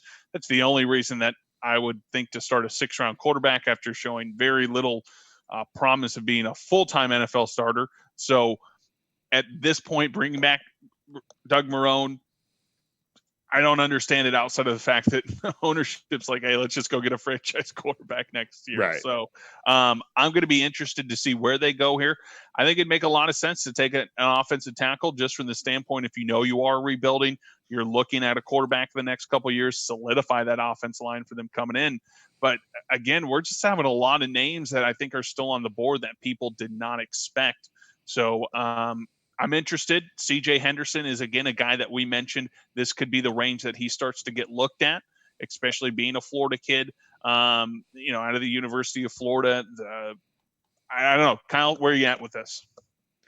I think that they should go. They got to go defense here. I think CeeDee Lamb is the best available player for sure. Or Judy, one of the wide receivers, is the best available player. I think they're probably going to go defense here. CJ Henderson's a good pick. I think it could go secondary. I think you could maybe see them take a defensive lineman, though. I don't want to give any more gambling advice after you just took an L on unsolicited advice. I'll send you a Venmo request. It's fine. Yeah, appreciate that. I just think if you look at safety-wise, Henderson's probably the safest pick here on the defensive side of the ball remaining. At some point, as a team like the Minnesota Vikings, who do need offensive line help, have 2 first-round picks, a plethora of picks now from Buffalo, I would imagine that the Vikings have to be interested in possibly moving up, as we got 3 that were all in different spots, 3 potential top 10 picks still on the board. So I'm not sure. I think we're going to see a run. I think we're going to see a situation where those 3 guys go within about 4 to 5 pick range. So I'll be interested. Again, just to give some clarity here. I mean, Thor Nystrom from Roto World had Tristan at number 6 in his big board. Then he had Jedrick Wills at 14 and McKee Becton at 16. So we're not out of a realm of where they should be, but I think we're starting to get a cluster of some top talent, J-Mac. It's definitely pooling down that way a little bit more than we thought so, and we've seen guys drop quicker than maybe we thought. It really does feel like a safer draft than I remember in the past. I'm just still shocked there hasn't been a trade. I would say this was a pick I thought Cleveland could make some sense to move out to acquire some talent. I don't think that they have. I mean, they certainly need offensive line help. I don't think that there's any doubt that Cleveland, if they still have all of these tackles available, are going to be going with a tackle. Right. I would be absolutely shocked unless they loved a guy like CeeDee Lamb and Baker's banging on the table. Hey, I've played with this guy. OBJ wants out. Give me CeeDee Lamb. But I would be shocked, I guess, at this point if we didn't see a tackle go to Cleveland at 10 or a wide receiver for that matter. But at this point, anything can happen. I did not see Isaiah Simmons going to Arizona. That was interesting. No, it's definitely going to be tackle or wide receiver. I think it's actually probably going to be tackle for Cleveland. But to your point, I'm surprised Minnesota's not – or I mean, we don't know that they aren't, but that they're not looking to potentially trade up because – they lost obviously Stephon Diggs. Thielen had dealt with a bunch of injuries last year. That nagging hamstring injury. Grabbing one of these 3 receivers up at the top would not be a bad idea to have them under rookie contract for 4 years. The pick is officially in. Look, Kyle, we're both Cowboys fans, so you're going to hear about the Cowboys more than people want to. But it's pretty interesting to see those 3 wide receivers still there. Just saying, bro. So I was having this debate. My boy is a bigger Cowboys fan than me, wants them to go, DB. See what we got here. Picks in. Hold on. The pick is C.J. Henderson. J-Mac's ahead of me. C.J. Henderson, quarterback from Florida. We both kind of were on the same page there. Yeah. This is what I talked about at the top of the show, and then 5 minutes ago, this was the first team that I thought C.J. Henderson would go to. The proximity to the university, the access to work him out without having to travel. I think that just played a major role here. This kid we talked about, an absolute freak. I mean, he has every athleticism that you would need. An absolute shutdown corner. In my mind, a lot of folks have kind of compared him to a Marcus Peters type of ability. Hopefully he won't have his head case, but Marcus Peters' physical ability has never been at question when he's been in the right mindset. So got the height, just under 6'1", long arms, lengthy. They're going to show some highlights here. An absolute great pick. I love this for Jacksonville to replace AJ Bouye. That is, they've gone from having their own little Legion of Boom to nothing. Real quick, real fast. Yeah. So you're seeing you could just see this kid's arm. Look at that. I mean, just the ability. He reached the quarterback more than just playing that wide receiver, which I think is so underrated. Yeah, he didn't look anywhere except the quarterback on almost all of these plays.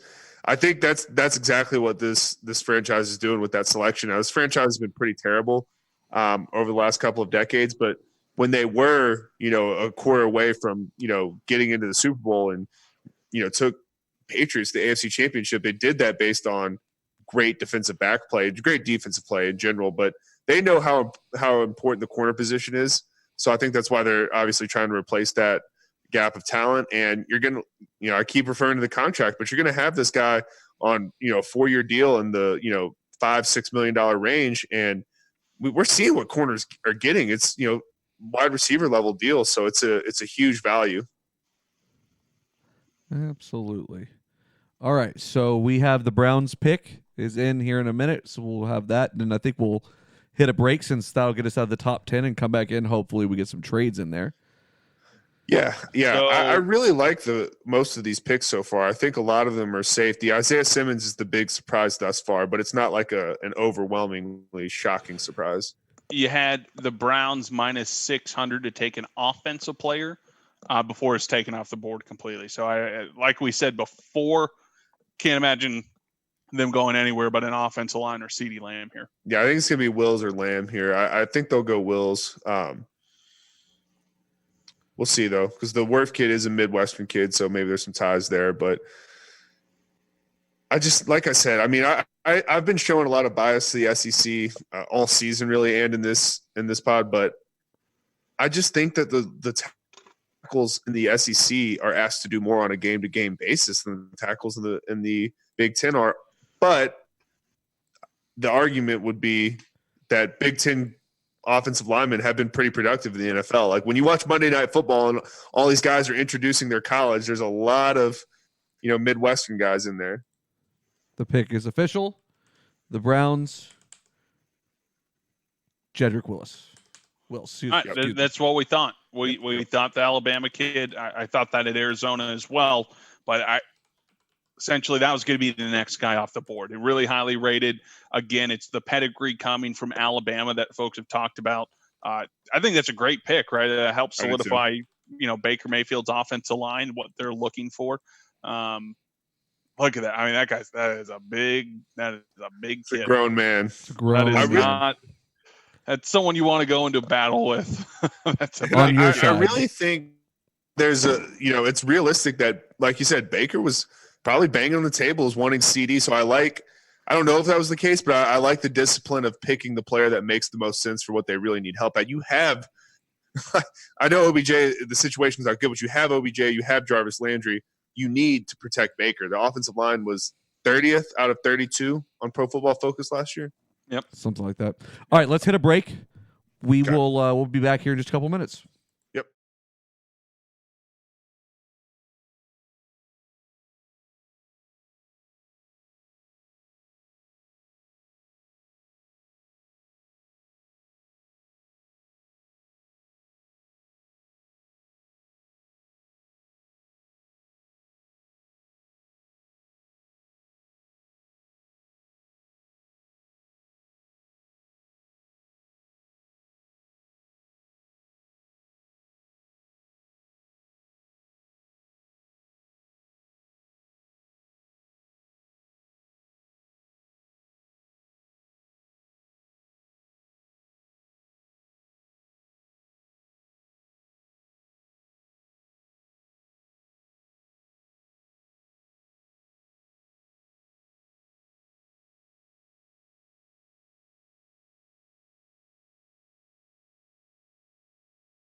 we got Pickens in for New York Jets. I think we're probably looking at Tristan Wirfs here. Next offensive tackle up on my board is Mekhi Becton, who is out of Louisville. So I do think it's going to be an offensive tackle, to JB's point before the break here. I don't really see him going any other route. They got to still protect Darnold.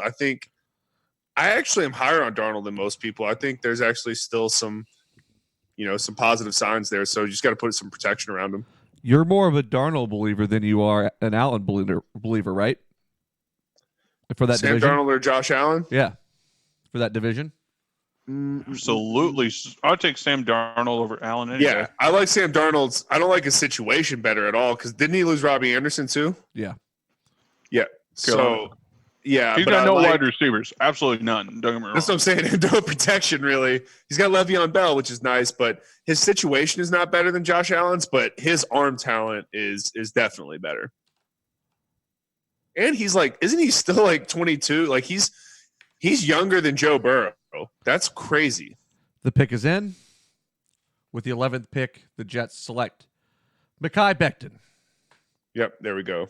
Man, so Wirfs was second on my board and first on, whoever you said you're using Roto World, JB. I've been using the Draft Network.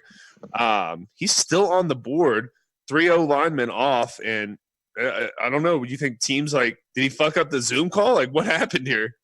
Well, him and a guy, AJ, I'm going to butcher it. Go for it, yeah. AJ, the edge rusher out of Iowa as well, was a guy that's supposed to be a top 5 pick coming into the year and has now been pushed down. So you're kind of seeing these Iowa kids fall. I don't have an understanding on why, but that's what we've seen to this point at least. Yeah, I don't know if that's. I mean, they're playing a lot of solid competition. A lot of Texas guys going off the board early here. Looks like Becton's in Plano. We had what's his name? The kid that went from Ohio State that went to Detroit was from DFW too. So having Akuda represent here. Yep. All right, so it says Becton's a hometown of Springs, Virginia. Oh, I just showed him in Plano. Huh. Okay. It's where the hoes never say no, fellas. Easy. On the east side of Plano. That's right. Oh, 6'7" and 3/8. Holy bucket. 364. That's a large. That's a big old fella. Look at these high school basketball vids. Yeah. Oh my man, God. I'm trying to get him to set me picks all day. I take 30 shots. I just come off that pick and have all day to shoot. Damn. I'd draft based on that tape. That's solid. Let's see what this 40-yard dash looks like. He's the other dude. 5'1" at 364 is choppy. You don't want that running into you. But he is a nose grader, dude. Like, this dude will just blow you over. That's what I'm saying, bro. If he hits you at the end of that 40-yard dash, like, that could absolutely kill an average human being.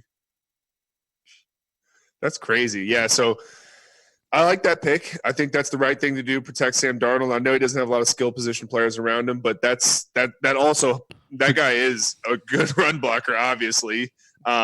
We just saw some film there, so that helps Le'Veon as well, because Le'Veon was getting hit behind the line a lot last year. A lot. We got the Las Vegas Raiders. We're gonna have to get used to that. I like that though. It's kind of okay. Apologize for everyone. I've been eating. We all have. Two things. Offense is minus 450 for the Raiders here. Big line movement for the first wide receiver. CeeDee Lamb is now only minus 200. We have seen Jerry Jeudy rear back down to plus 120. Again, we started the day with even money on CeeDee Lamb all the way down to minus 350 on air, now back to minus 200. So I'm not sure if that's some funny money coming in, people buying back, but was there a point in time then where you could have got Jerry Jeudy like plus 200, plus 250? A few picks ago? Wow. Easily, yeah. I think Jared Jeudy makes a lot of sense here. They're bringing in Mariota, right? That's where they decided to go Mariota, with it. Derek Carr, yeah. I'm not really convinced in either of those guys being starters necessarily or successful starters, but I do think it makes a lot of sense to add one of these three guys there. I know there's maybe some other needs for the team, but at a certain – like we talked about drafting for need, right? But at a certain point, you got to say fuck the need. I'm going to go for the best talent when it's just that it's big. A family show, Kyle. This is a family show. Funny. Kept together for the most part. Keep it. We're not even out of pick 12. I mean, come on, man. I'm used to the NBA one, man. We're almost out the lottery. Yeah. Hey, that's good. So we do have some big names still on the board, as we've been alluding to. We're starting to see that tackle run. That's what we thought was going to happen, these guys to go in bunches. It was a situation where if they were going to fall to the Cowboys, I was fine looking at that. Tyron Smith's getting up there in age. I would have been fine looking at a situation where you could possibly replace those. Really, the surprising fall has been Tristan Wills, the kid out of Iowa, as Kyle Beats has alluded to. I would say kind of the next faller is the first wide receiver. I thought we would have seen – this is a loaded wide receiver class. Any scout that you talked to had said probably one of the deepest, if not deepest ever. So do you think what's going on is, teams sitting there going, well, hey, there's a nice offensive tackle here. I can't get a starting offensive tackle in the second round, but I can get a starting wide receiver in the second round. So why don't I take the tackle now and worry about the wide receiver later? Is that maybe what's going on? It's 100% what's going on, because if you think about it, I mean, even after the three guys we've talked at length about, you have Jefferson, you have the Chenault kid out of Colorado, you have Rager from TCU, you have T. Higgins. I mean, that's some depth. So I think those are all first-round grades top 3 receivers in an average draft. So, yeah, I think that's exactly what's happening. The pick is in? Let's see. The Raiders, for what it's worth, select. It is drafting for need and talent, too, because wide receiver is second on Oakland's need. The Raiders select with the number 12 pick. CeeDee Lamb. Wide receiver Henry Ruggs. Whoa. Wow, dude, you could have got him like plus 350. We talked about it a minute ago. What is Ruggs, bro? They saw him hooping. They saw the dunk highlights on YouTube and were like, I'm all in on this guy. This guy just jumped from the free throw line in a high school game. This is what I'm talking about. Vegas knows. They know. This was moving the opposite way the whole time. The whole night. We're going CeeDee Lamb. That's going to be the pick. Not a question. What happens? The Raiders come on. The Arena Football League, football knew. It told me to look. It said Henry Ruggs. It told you. It was there. Bro. I can't believe he went over Jerry Jeudy, though. They saw him run a 4.27, and they were like, this is the next Tyreek Hill. Like, Jared Jeudy is a crisp route runner. Like, I think he might be the best pro out of all these guys when it's all said and done. But Ruggs has that crazy upside. Like, he's literally Tyreek Hill. He has the state record for 100-yard dash in high school, too. He can run in an Olympic fast speed. Don't get me wrong. That's great. Usain Bolt, Olympic speed. Guy couldn't play over like Division 9 soccer in Japan or wherever the hell he plays. Don't get me going that speed is all that matters. Don't give me Ruggs' player comp as Usain Bolt. Henry Ruggs is a guy that only caught like 50 balls in college, and he was running, 45 yards open. I need to see this guy be able to play in between the tackles, big guy. Oh, great. They're showing. They started with basketball. But they didn't show anything. This is my point. But they didn't show anything. You're taking a guy where you're hanging your hat on what he's doing in other sports, Olympic record, I'm hanging my hat on that all day long. He's dunking over kids from the free throw line. Bro, and he's killing dudes on the track. Oh, now he's killing the Aggies D. Oh, sorry, J-Mac. Oh, that's tough. Bro. You hate to see it. That's actually watch him just run by this DB versus South Carolina. I'm like, no one touches him. He doesn't get touched. Look at this. The past 2 highlights, no one's touched him. This dude's gonna get. He's running a 4.27. That's what Tyreek Hill does to NFL players. But you know what? Everyone, this is a Ted Ginn possible situation. No. Let me tell you why it's not. That's what everybody wants to think, is that this guy came out, ran a 4.2, and he's going to get drafted high. This dude can run routes, though. Like, he's not just a vertical route runner. Like, he can actually run routes. I haven't seen this guy. He's come out of a couple breaks here. They showed 3 catches, which is about 10% of his college catches. So keep that in perspective here. You're so wrong on this one, bro. None of them were in press coverage. None of them, and anyone touched him. He just, zigzag. It was like he was playing tag in elementary school, and he was able to get up on the monkey bars and run over people. That's all I just saw. You don't press. He's wearing a robe at 427. home. Yeah, He's wearing a robe at home with the chain. That's a flex. That's a good flex, though. I like that flex. I like that flex a lot. I'm a fan. Yeah. Oh, who is next to John Gruden, who's like all of 4'10"? It's Christian McCaffrey after like 3 cycles of trend. That dude, his neck that's a size 20 neck right there, dude. Is that Gruden's family? Because his wife is about 4'8". Yeah, that's definitely his son. Dude, Gruden literally has a whiteboard with names on it. Great. That's somehow not shocking. That's incredible. Mike Mayock's on his phone. That's not shocking either. I need someone to have zoomed in on that whiteboard. Twitter's got to be on it. It'll be out there for sure. We'll get some good Photoshops up there. Do you like the fit though? You're okay. You don't think Ruggs was the best wide receiver. Do you like the fit? So this is my issue with bringing in a guy like Henry Ruggs to Oakland. Certainly the speed is there, but him going to a situation where now he's going to be asked to be the number 1 wide receiver is concerning to me, because that's the difference between him and being a CD Lamb type.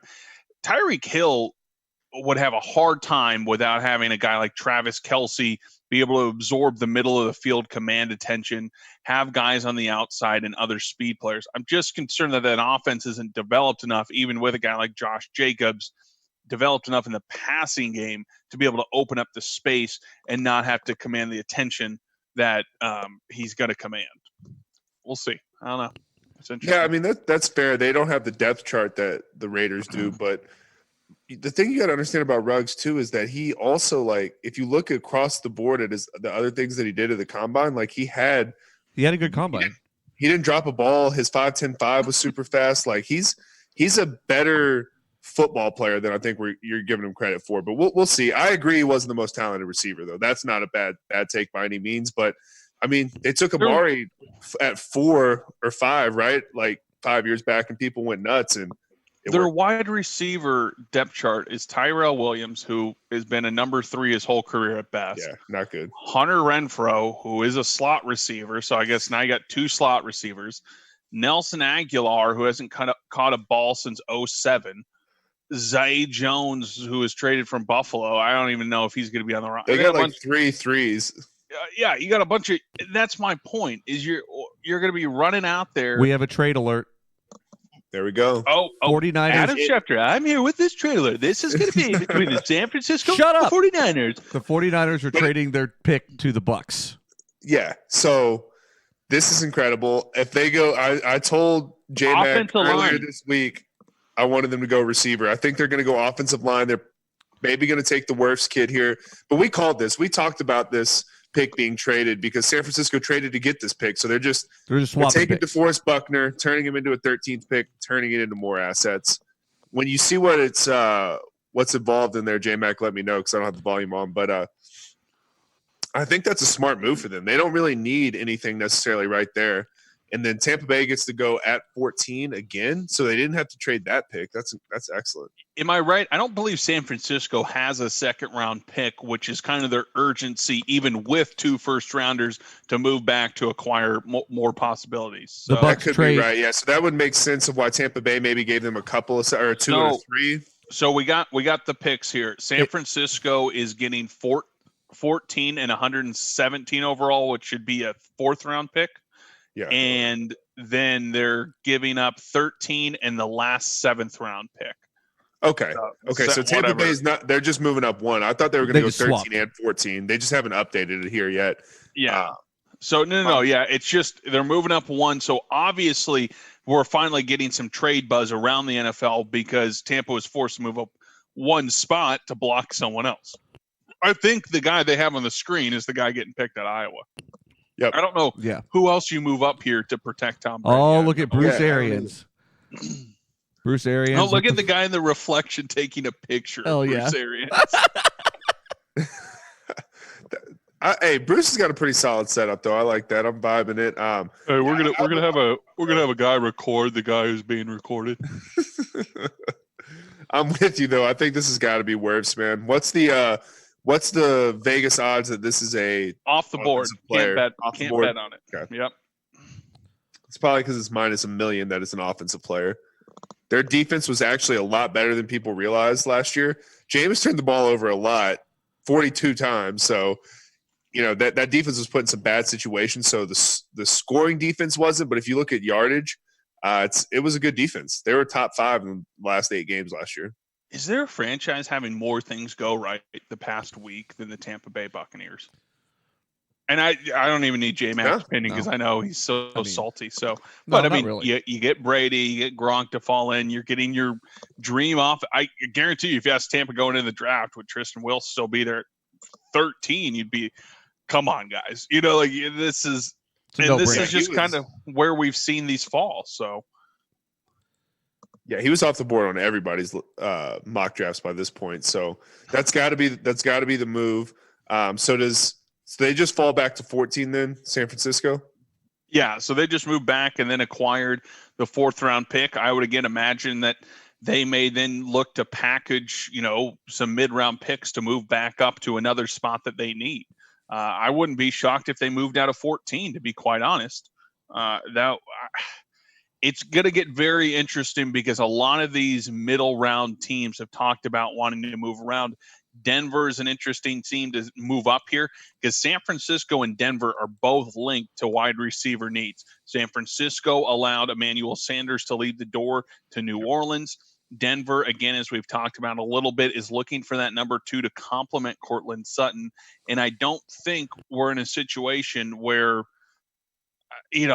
one of those could look to block it. So I'll be very intrigued. The Buccaneers take Iowa offensive tackle Tristan Wirfs. So again, in addition here, Roger Goodell has added M&Ms and Microsoft Surface into the video shot and removed the Bose headphones. So I guess the contract between Bose only went through picks 1 through 10. Must have. Well, hey, this is what we thought. This could not have worked out any better for Tampa Bay. I could not be more excited about the super team being built in Tampa. This is going to be so much fun. And I almost hope the NFL season gets a little bit delayed so we can get even more hyped up about Tom Brady going 16-0 with this Tampa Bay team. I knew we'd be on the same page here. This is an incredible team. This is an absolute unit. And there was 2 needs I looked at for Tampa Bay coming in. Obviously, offensive line, dream scenario. Second off is going to be a pass catching back, a guy like Clyde Edwards-Helaire out of LSU in the 2nd round. If that happens, I couldn't have chalked this up any better.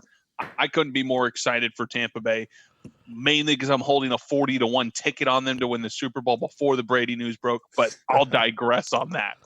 J-Mac rolling his eyes. They just said that he's faster than Joey Bosa? That seems insane. That's crazy. No way that's true, right? No. Although Taysom Hill beat everybody in the Saints in a race, including Alvin Kamara and Ted Ginn, so that also made my head explode. That's a good point. That seems pretty bold. Oh, dude, he's hang cleaning 450 by 4. God, oh my good boy. Settle down. Holy shit. Them Midwestern dudes are strong, bro. Moly. That is homegrown. Oh, no way does he jump out of this pool. Oh, yeah. That is homegrown, baby. Yeah, I mean, think about the amount of – do you know how much strength you have to hang clean 450 pounds? Oh, He'd be strong to squat that. He's hang cleaning. That's incredible. And he weighs, what, 320? I think we got the 6'4" and 7/8", 320. I mean, that's just ideal to slide right into right tackle. Yep. This is Tom Brady's gonna absolutely love this guy. Just look at him rose grade Zach Bond out of Wisconsin. Oh my God. Dude, we're talking shit. He actually might be faster than now that I see him jump out of a pool, it wouldn't surprise me if he's faster than Joey Bosa. Dude, he just takes you to the ground. And we're getting to see a little highlights on Nate Stanley, late round flyer on potentially a nice. I got some late round flyers written down. I got Stanley and my man Montez. Yeah, dude, this guy's an animal though.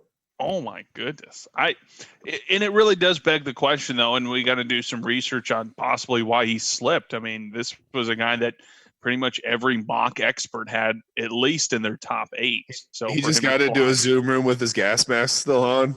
He's like, oh shit. Larry Tunsil style. Is there any Vegas odds out here on this 49ers pick? I'm seeing their need is. We got minus 600 on offense. CeeDee Lamb's got to be the pick. I don't even think I think so. Close, right? Yep. I mean, this seems to me a home run. I don't think they could have asked for a better scenario. That slides, they got a stable of young guys there, including George Kittle. I just, looking at what's available on the board, I just can't imagine that CeeDee Lamb's not the pick. No, it's got to be the pick because like I said, they let Emmanuel Sanders walk out. So you got to go. Who's your number one wide receiver right now? Dante Pettis? Like, I'm not really ultra excited about that. I mean, I guess George Kittle is your answer, but you know what I mean? They got to add a number one there for Jimmy. Jimmy's not going to win you a Super Bowl. We saw that last year. He can win you a Super Bowl, but he needs a great team around him. He's not going to Pat Mahomes it, right? Like, he's not going to go out there and win it himself. So you got to give him a weapon like that. Well, I'd say Deebo Samuel, their pick from last year. Oh, yeah, you're right. Solidified. Deebo's definitely their number one. Yeah, 100%. Dante Pettis kind of got in the doghouse. You got Marquise Goodwin. They basically have a similar situation, removing Deebo Samuel, of what we saw with the Raiders, where they have a bunch of threes. They got Marquise Goodwin, who's been a three, Dante Pettis, Kendrick Bourne, who had a lot of drop issues last year. They do have Jalen Hurts, the kid from Baylor, who I really liked coming out last year, who had some injuries. I don't think he just ever had that ability to gel as a rookie. So an interesting guy. I'm not sure what their situation is there. Another thing with San Francisco, they have guys like Nick Mullins and CJ Beathard who have started at the NFL level. Mm-hmm. Could they use one of them in a trade? Possibly. I mean, Nick Mullins coming into last year was a huge trade name being thrown out for them. So I think here it is absolutely a slam dunk to go with CeeDee Lamb, add him with Deebo Samuel. You have a slot then to figure it out. And again, you got George Kittle still there. Joe Staley's coming back. Ben Garland filled in well, but you'll get Weston Richenberg, their center, coming back fully healthy next year. He was really banged up. That really hurt their passing offense up the middle there. So I think the offensive line is fine if it can stay healthy, which it did not last year. And we certainly know what that defense can do. So, CeeDee Lamb here, I'd be shocked. I don't know where else they would really – we're to minus 1,000 now for offense. So Booger McFarland just referred to Tom Brady as a steel deer in a front lawn. Whatever the hell that means. Gotta love the Booger analogies, but let's also talk about how Tom Brady may not know what front lawn he's in as he has stumbled into the wrong home. All I can say is that these kinds of stories didn't come out whenever he was in New England. Isn't that what happens when older people move to Florida? Is they just like kind of lose their minds and start walking into their the wrong house or their neighbor's house? But you're Tom Brady. Like, what the fuck? Or it was Byron Leftwich's neighbor's house. That's incredible. Yeah. Does he typically drive himself around though? Let's be honest. Like, he's probably just not used to driving in general or using a GPS. So, no, man, these pizza commercials got to stop. I keep seeing them. They're just murdering me right now. Right? Like, God, I'm going to get on an app and order something here any second. It's like they know what they're doing. Yeah. But walking into the wrong house. Weird thing. Imagine if Tom Brady just walked into your house. Dude, yeah, the guy apparently was like having fun with it, which shit, I mean, I would have too. That would have been hilarious. I would just fucking walk up and kick him in the goddamn knee or something. Yeah, you would. Imagine if it was in Texas. Gonna be so mad when that team in Texas, he would have gotten shot. You guys are gonna be are gonna be like, what the fuck was I thinking whenever they fucking shit all over themselves? I can't wait to watch it. You think they're gonna go 8-8? Yeah, I do. Oh, fine. Tom Brady adds one win more than Jameis Winston. Yep. Oh, wow. Well, then you should just get Jameis Winston, and then you'll win 11 games. Fine. I don't want to do that. Bill Belichick would. No, you don't. Bill Belichick would never have that either. Wait, is that a huge fucking downgrade? So they're showing CeeDee Lamb. I think we finally have understood. First of all, when they're showing the player, they're possibly going to be picked. But when they have the headphones on, they've been picked. They've been told, "Hey, get ready for the phone call." I mean, this kid doesn't have. I don't know who they're showing right now. Doesn't have any head. Jerry Jeudy, yeah, great. Probably. No headphones on, and they're sitting 3 people to a very small 2-person couch. Very drastic. Oh, and then this random lady. Yeah, I don't know about that. 3 people in a love seat is that's not for me. That's a crowded seat. The dad's like, yeah, this is it's an NFL player, man. So hear me out here, JB. If Jerry Jeudy's there at 17 for the Cowboys, No. Why don't we just say F the defense, bro? Like, let's just go all in. Why not? We had said F the defense for all of Romo's career, pretty much. We saw for how Romo's that worked career, out. but I mean, we've taken Byron Jones in the first. We've taken Jalen in the second, LVE in the first. This is pretty simple at this rate. We're kind of trending in a direction where Javon Kinlaw and Clavon Chasen are going to be there. Oh, we got the pick. We're the pick is in. The 49ers take South Carolina's Javon Kinlaw with the 14th pick. Wow. That was plus 800 to go defense. Wow. That's unbelievable. Vegas did not know that. They didn't know that one. Nope. Pretty good. So pick 15 is minus 500 for offense. So Denver, again, CeeDee Lamb. Where's he? Wow. Okay. So my theory on the headphones is completely wrong. Threw that out. It's just been Vegas was wrong. I was wrong. They were AirPods though. So maybe if it's wired headphones, that signals that it's true. That's true. The wired has been a trend. So Javon Kinlaw, number 1 rated defensive lineman on Roto World, Thor Nystrom, 6'5", 324, has a Richard Seymour comp, who everyone should be very familiar with. The knock with this kid, had some injury history. The production wasn't quite what you would expect out of, I would say, I guess an interior lineman coming out in the first, top 15 pick. So this is the pick that they got for DeForest Buckner. So essentially they traded DeForest Buckner for Javon Kinlaw, and then they accumulated an additional 4th round as well. It's pretty good. I would say that's a pretty good haul. You looked at the San Francisco team as a trade they had to make specifically for salary cap reasons. We talked about Nick Bosa is going to get paid. Kwan Alexander's been paid. Richard Sherman has a large contract there in San Francisco as well. So I think this makes a lot of sense. Also Solomon Thomas there coming up on a deal. So to me, this makes a lot of sense. I'm not a Kinlaw fan from what I've read from scouts. Just the injury and lack of production is a little bit concerning. But Kyle, do you have anything to add there? Yeah, so his player comp on the Draft Network is Leonard Williams, which is a player I like a lot. I guess this isn't as surprising as we should have thought. Like CeeDee Lamb is the better talent, I think, and they obviously have a need of that position, but I think they're pretty confident in Debo, and I think that's what this pick tells you. That's what getting rid of letting Emmanuel Sanders walk tells you, is that they're really confident in Debo, and they're just replenishing that D line. They saw the recipe work last year. Jimmy can get us there if we have an elite defense. So just load up on what you traded away, except you're paying him, rookie deal money instead of DeForest Buckner, who's getting, star money. Yeah, top 5. That guy got paid. So again, we got minus 750 now on the odds for an offensive player to be selected at number 15. I think we said this last pick, but man, it'd be real shocking to see CeeDee Lamb not come off the board here. What is it on defense here? Like plus 600 or 700, JB? Yeah, you can get plus 600. It almost seems like it's worth just taking a stab on the drastic if you just one. Did like $20 on everything that's like plus 600 or higher, you'd be up a big money now, because there's been 2 times where it's gone the opposite way of what Vegas thought. You're spot on. I know that the question on everybody's mind has been, what is Bill Belichick's war room going to look like? Any thoughts, guesses, anything like that? Dude, I hope it's just an all-black room with him and like a notepad on like a stool. That'd be incredible. That'd be very fitting, wouldn't it? That'd be so awesome. I just texted it to you, and JB, I tagged you in it on Twitter. Pretty good. Okay, so Denver's got to go CeeDee Lamb here. I mean, what are the odds? Do we have CeeDee Lamb odds or wide receiver odds? We just have offense or defense. I will say the 15th pick has been locked. The 16th pick is already up for defensive player for Atlanta.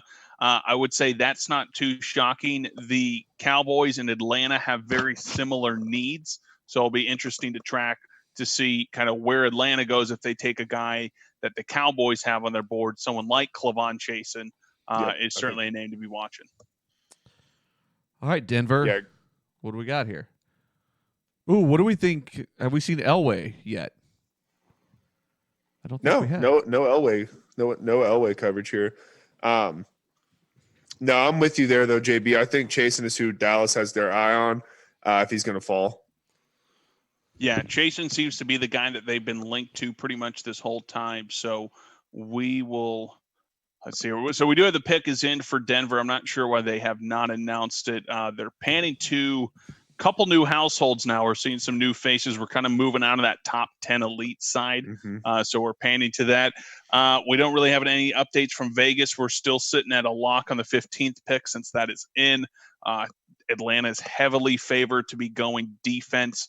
I guess when you look at that, again, we're to the point where I think you're off that elite side, like we just said. So you could be seeing names that are considered stretches or off the board. So yeah, let's pan to J-Mac here. We got the Denver pick coming up. Always loving it. Yeah, he's hanging there out. We go. Yeah. Oh, he's got the 3 Super Bowl trophies. He would. Such a flex. Hell yeah. He would. He should just have pictures of all the quarterbacks he's paid a shit ton of money to. It's just photos of Brock Osweiler and Vic Fangio. We take high school number 15. With the number 15 pick, we take Jerry Jeudy, wide receiver from Alabama. It's a good pick. It's a great pick. Don't be surprised that CeeDee Lamb's going third. Like, we knew those were going to be the top 3 guys. CeeDee Lamb won't be the 4th wide receiver. Will CeeDee Lamb go to the Cowboys at this rate? Bro, that's what I'm trying to tell you. Like, fuck the defense. Just load up.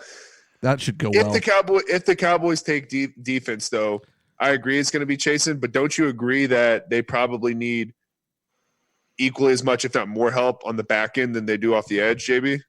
Yeah, really, and this is what I talked about a little bit ago with a couple of these picks with Carolina building back to front with Derek Brown.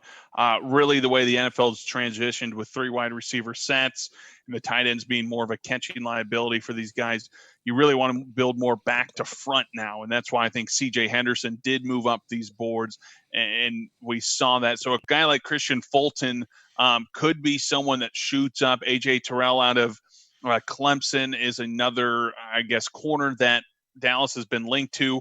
Antoine Winfield, his father played for the Vikings for a number of years. This kid's out of the University of Minnesota, is a hybrid safety, a little bit shorter, but can drop down in the slot, really has a Byron Jones type feel.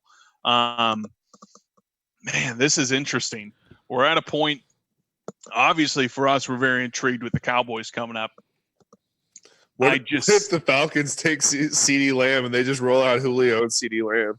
Oh, Andy got Ridley. Oh shit, yeah, but he's a good slot player too. Well, let me.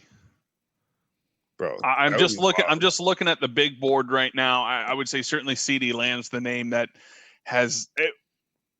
So let's look at this. So we have coming up after Dallas, Miami at 18. Could that be someone who wants to move up one spot for CeeDee Lamb? Yes. Same thing. The Raiders are at 19.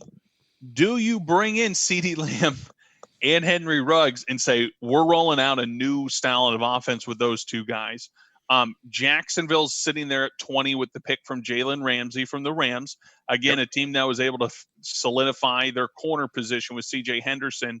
Could they look to move back up? Philadelphia at 21.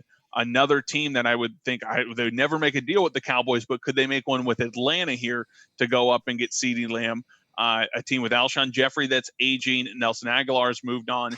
And then after that, we're just continuing with wide receiver needy teams. Minnesota, who gave away Stephon Diggs for that would pick. Be incredible. And then New England, who obviously is rebuilding and only has N'Keal Harry. So I think you're looking at a plethora of teams right now making a lot of calls to Atlanta and probably Dallas as well. Yes. I think Atlanta stays sitting here. I think Clavon Chasen is a guy that's on their radar as well.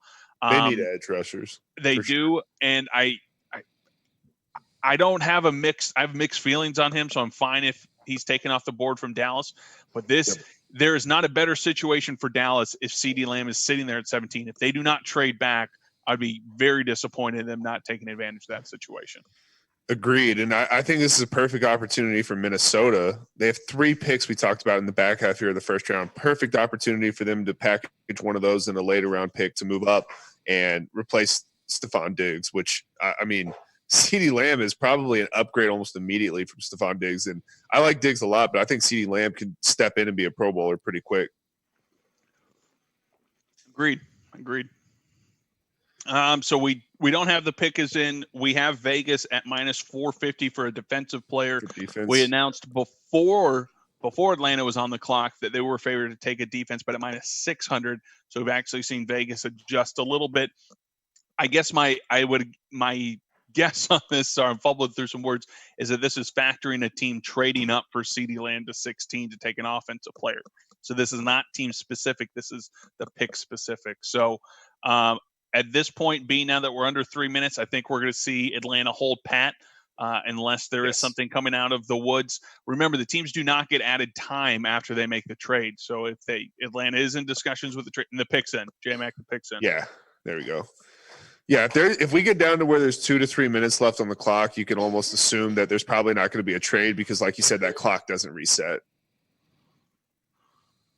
Let's see here. Oh, wow, that's a good point. Adam Schefter tweeted out, Henry Ruggs and Jerry Jeudy both going to the AFC West. It's always interesting how those things seem to happen. You know who the real winner here is CeeDee Lamb, though, because the further he drops, the better quarterback situation he's going to, because he could have gone to a bad situation. Possibly, I guess. If Miami is, that's obviously up in the air. Possibly, because you have Miami, you have Miami, Vegas, you have the Jags coming back. Carson Wentz is terrible. He's always hurt. I don't know how anyone considered him a starting quarterback. Kirk Cousins, Jarrett Stidham. I mean, what's he going to do? Kirk Cousins is a pretty good quarterback. Dak Prescott's a pretty good quarterback. I think Tua will be. There's some opportunity there. It's not like I think Jacksonville is a worse situation to go to. I would argue Carolina is a worse situation to go to. Like some of these other ones we were looking at, Oakland or Las Vegas is absolutely a worse situation than anything we just named. Yeah. So I think CeeDee Lamb is winning here. Belichick, I could never see him trading up, but at a certain point, if he didn't have to surrender too much, I could see him taking a stab at CeeDee Lamb. And Jordan Love, J-Mac, you and I have talked about Jordan Love fitting that mold that Belichick wants to go to with an athletic, mobile quarterback. Right. Certainly a guy that's projected to go in the first round. So as we get with CeeDee Lamb falling, you also have to look at, this is the territory that Patrick Mahomes went in. A lot of people had him at the end of the first round or even outside of it, and Kansas City shocked people taking him. I think Jordan Love is very similar. He's a guy that you either love and believe in, or you look at the 2019 tape and say, I don't believe it. He's his decision. So, J-Mac, do you have anything on that? Have you seen anything on Twitter possibly with Jordan Love? I'm still watching. I haven't seen a whole lot of movement, though, so far. Fair enough. And we're kind of moving into this next tier of wide receivers after CeeDee Lamb, and you'll see one of them on ESPN right now, Justin Jefferson, coming in from LSU. Laviska Shenault, I'm going to butcher that kid out of Colorado, been an athletic freak. Denzel Mims out of Laviska Shenault. There we go. I'll pass on that. Fucking incredible. Denzel Mims. J-Mac love that shit. Well, two more Texas kids. Denzel Mims out of Baylor, Jalen Rager out of TCU, who's been getting a lot of hype. A kid I really like. Me too. I've seen him play in person a lot. This is just going to be so interesting. I think at this point, there's not a stretch. I mean, you're outside of these elite guys. Everyone from here on out's a first-round grade in these next group of people, but taking a guy at 25 or 17, you're probably looking at pretty similar. So we got a lot of guys making money off Pizza Hut ads tonight too, by the way. No doubt. I do think, just looking at it once again, the Minnesota having all these picks in the 20s, they're definitely the reason they haven't traded up to get CeeDee Lamb is because they know they're going to get one of those guys you just mentioned. Either I think it would probably be Jefferson, Shenault, or Rager. But one of those three picks will certainly be allocated to the wide receiver position, you would think. But if if CeeDee Lamb's number one on your board right now, he obviously wasn't on theirs though, right? Why does Roger Goodell have a card? Is someone writing these for him? Why does he have a card to read? Can he not remember CeeDee Lamb out of Oklahoma? AJ Terrell. Yep. Wow. Oh my goodness. Wow. This is wild. Wow. What was the odds? But the odds were still that it was going to be. It was minus 600 that they opened up to be an offensive player and went all the way down to minus 450. Again, we just need to be betting the other side of these things. Exactly. The next is Dallas Cowboys on the clock, minus 311 to be a defensive player. How we doing, boys? How we feeling? We got to trade. I think you got to go Chase on. I think you got to go Chase on here. If they take Clavon Chason, it just shows me that the Cowboys cannot hide anything. That's what every reporter has told me for the past month. Is Clavon Chason.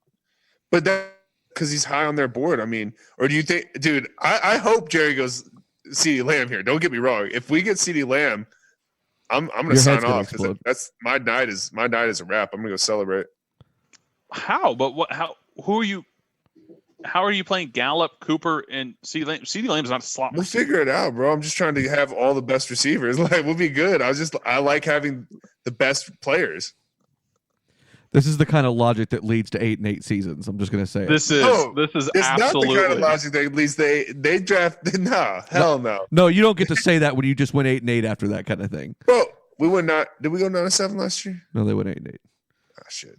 Okay, well we drafted Byron Jones first overall, and I mean, or not first overall in the first round. We drafted LV in the first round, and it's led to 8-8. We haven't drafted a wide receiver in the first round. Okay, Des Bryant. But okay. Down to minus 400 defense. Okay. Oh, so okay, we got Jason. Give me another pick here. Who I thought Jerry was alone. Why is God. Charlotte there? Guess what you guys you called it. I can't believe what you're about to see. Are you talking about Charlotte? No, you'll see. This horse graphic. Oh, teams without a conference championship. Yeah, the horse appearance? graphic. Oh my God, we're on that list, bro. We're on that shit list. That's terrible. That's incredible that we're on that list. What a great Adam Schefter tweet. Dolphins quarterback Tua Tagovailoa told reporters that the recent tornado in Nashville hit his apartment complex and destroyed my car. It was pretty bad. Oh shit! Is that tweet worthy? Maybe. Bro, you know who I do like, but it's too early to take him because I think we need a lot of help at safety too if we're not going to go off the edge. I like Delpit a lot at LSU.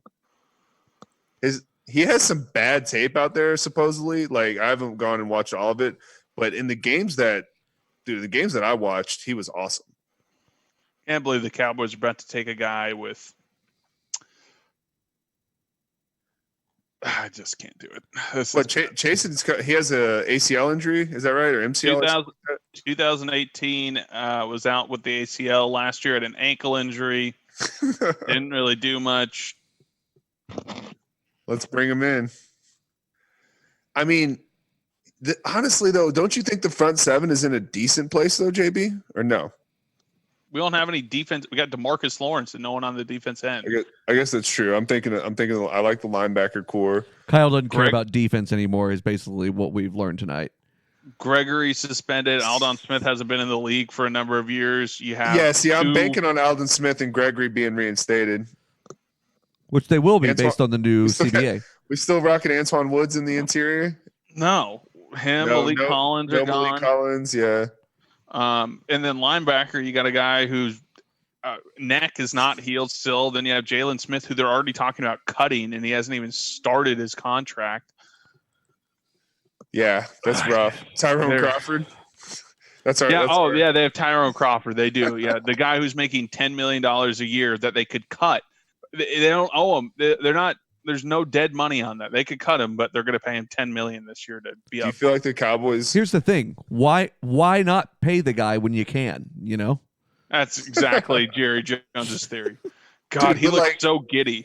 He looks so giddy. He made the pick too. He did not trade it. Bro. That's a CeeDee Lamb smile right there. If I've ever seen. We have Arkansas great quarterback John Stevens Jones on the left side of this. Oh boy. Oh, is he Arkansas's quarterback? That makes sense. Well, he's not a starter. Let me just. They don't know who their starter is.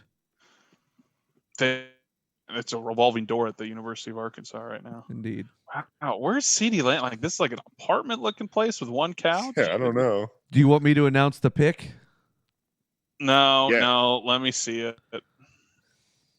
Let me be disappointed. Mike McCarthy, I'm dying right now, bro. This is terrible. Get the fucking camera out of your face, dude. I know. Jesus. My man's 320. You got to back up a little bit. He's a big old boy. I didn't know that. He is, man. God, yeah. So I would, Jerry's on the phone with. There's Jerry Jones with the Dallas Cowboys. How are you? Well, I want to call and tell you that we're about to pick you. Okay, we're about to pick you. Got head coach Mike McCarthy on the line for you. God, he even adds the old Jerry age to it. Like Jerry's gotten older, and you can tell in his speech pattern, and he's even got that locked down. I'm throwing Grant Delpit out there as a sleep for you if it's not chasing. Both owner, president, and GM. Wow, let's just make sure. Jerry looks like he's put on a few. That's a belly. Quarantine's not treating him well. Hey, that's a lot of Miller Lite, Johnny Walker, and what do we? Is it Pepsi? Yeah. No, they're a Dr. Pepper Pepsi Stadium. Yeah. Okay. Yeah, don't. Sunkist. They have Sunkist on tap. Like the only NFL stadium with Sunkist on tap. Gross. Yeah, I'm good, bro. You can hold that. Every time I go there, I'm like, you guys have like anything besides terrible Pepsi products? Don't say anything, J-Mac. Don't say, Kyle. You could say it because you're like a second in front of me. He just didn't want to hear it from me. That's what it is. Oh my! Right. Kyle, are you signing off? Dude, I told you, bro. I told you take the best fucking player on the board, dog. You take the best player. Bro, we thought he was going to be a top 7 pick.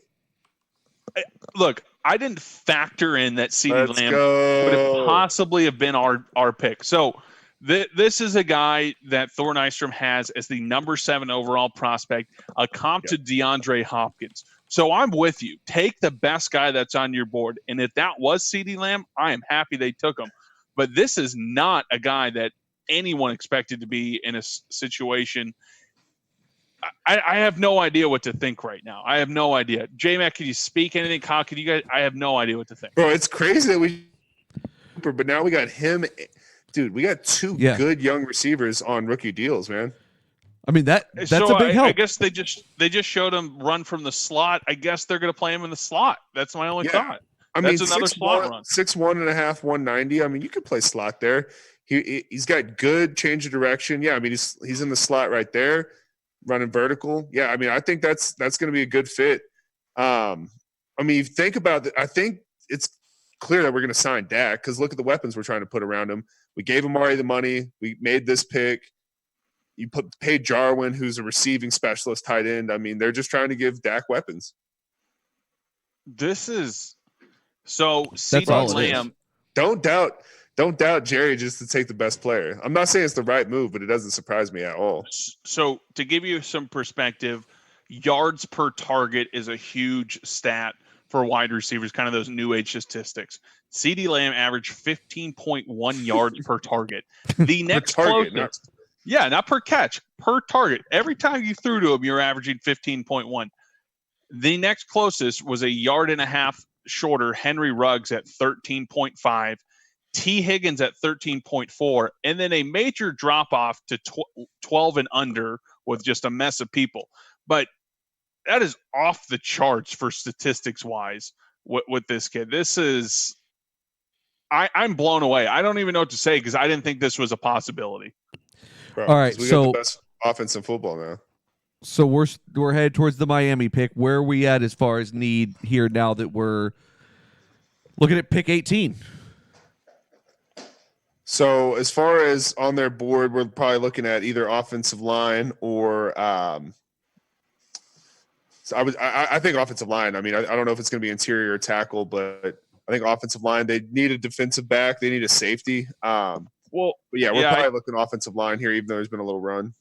Yeah, I mean, you got Josh Jones, big kid out of Houston, could slide in certainly at right tackle.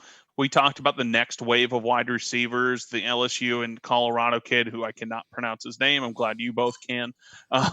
So I would say we're at a point where this deep wide receiver class, you could, if you like one of them, you take the stab and.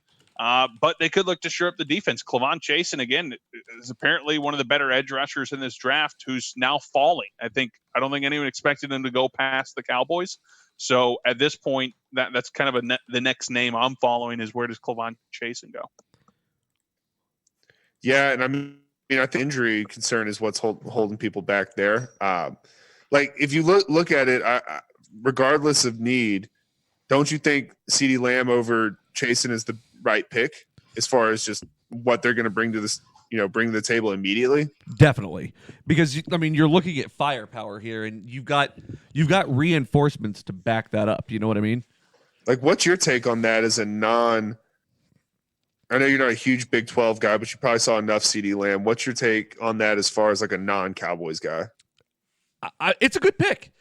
I think you said it best, and that's probably where my head is at with this. Is that sometimes you do just have to take the best player, and he definitely took the best player there. I don't know if that's necessarily the best pick for them because they don't have any kind of defense whatsoever.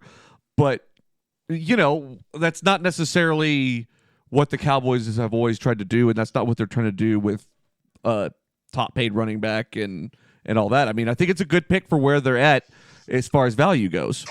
Right? Like, it's not crazy to say that they have the best offense in the league, right? They had the best offense in the league last year, and they just added CeeDee Lamb to that. Yes, they lost Travis Frederick. We're not top offense in the league yet. I mean, they had the most yards in the league last year. They all the most last year, and they were like 6th in scoring. And that translated to, or vice versa. Excuse me, they were 1st in scoring and 6th in yards. I mean, but the defense was the issue. It's not the record. I mean, that's my point. There's a lot of other teams with good offenses that didn't good records. So yeah, I'm not saying that it makes them a good team, but I'm still saying they are the best offense in the league on paper. They're the best offense in the league, just period. I mean, I'm not saying it translates to wins when the defense is terrible, but like, whose offense is better than the Cowboys? Well, I mean, we haven't seen this all play out yet either. Maybe. Well, I was actually leaning more towards Kansas City or Baltimore, but okay. Kansas City, I'm okay with. I don't know about Baltimore. Kansas City, I agree with. Yeah. I don't know if Ingram's going to have the same year next year. He's getting older and older, man. Yeah. Okay, sorry guys. I had to migrate to You're good. Oh, you're fine. So we got the Dolphins picking. Where are we at with this? I haven't seen what it is quite yet. Still, I can almost guarantee. I don't know if you still have the live odds pulled up, JB. I can almost guarantee it's going to be O lineman though. What's the? Yeah, I'm getting everything reset up as I switch. I bet you it's probably going to be minus 600 offensive player because, like, if you're looking at their needs coming into it, they needed a safety, but they also need a QB, interior line, and tackle. So the fact they need interior offensive line and tackle tells me they're probably going to. I don't know. I mean, you don't see a lot of guards and centers go in the first round, but we'll see. So we got. If you look at the best tackle that's left on the board. You're looking Josh at Jones, right? Josh Jones or Lucas Niang. Yep. Josh Jones. Let's see here. All right. So the Dolphins pick is in. We got Brian Flores, Chris Greer on the screen. The GM is speaking with. Let's be okay. We're still not going to get shown. Of course. Oh, they traded it. Oh, sorry. That was the Mika Fitzpatrick trade for this pick. Yes. Correct. They got me all excited there with the ESPN screen. Still shocked there's only been one pick or trade so far, but dude, I'm locking in a CeeDee Lamb jersey, bro. Dude, I got to look up on how much CeeDee Lamb played in the slot because that's got to be addressed at this point. With the number 18 pick, the Dolphins select Austin Jackson. So Austin Jackson out of USC, big tackle. Again, part of that next group that we're kind of seeing here. Not an over or under here. He was supposed to be 25.5 was the Vegas rating for his pick, 25.5. So hits on the under on that side. Big kid out of USC. Kind of had those Tyron Smith comps coming out of high school, but I think it's a great pick for them. Yeah, 6'6", 310, long arms, but he's the 8th ranked tackle on the Draft Network's big board. Yeah, again, a guy where he's sliding in after those elite tackles. Josh Jones was Thor Nystrom's number 6 rated tackle. Let's see here where Thor had Austin Jackson, I think, sliding down a little bit more than probably most would have expected. So Miami gets to go at 26 again, too. Man, I'm just still shook. I'm still shook from CeeDee Lamb. I can't get over this.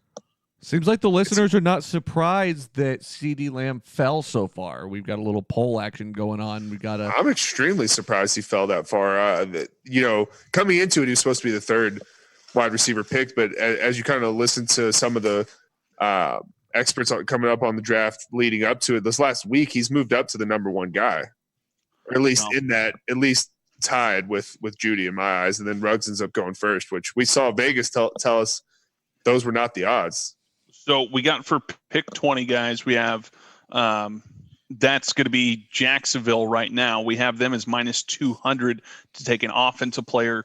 The odds are off the – okay, they just opened back up. I apologize. Just opened back up. They are minus 200 as well for Oakland to go offense here.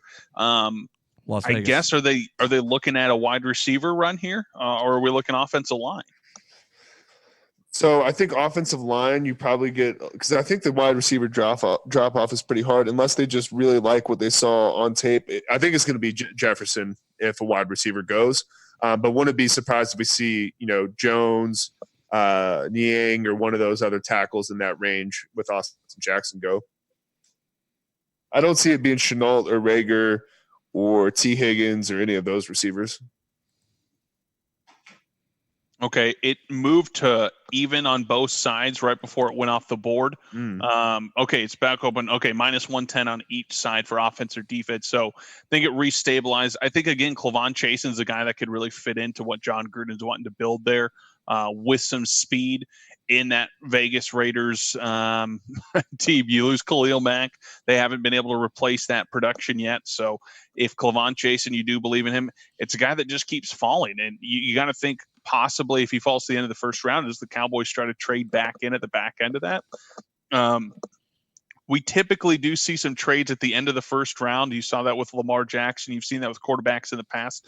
The reason for that is a first-round pick. It's a fifth-year option. It's the longest possible contract for a rookie.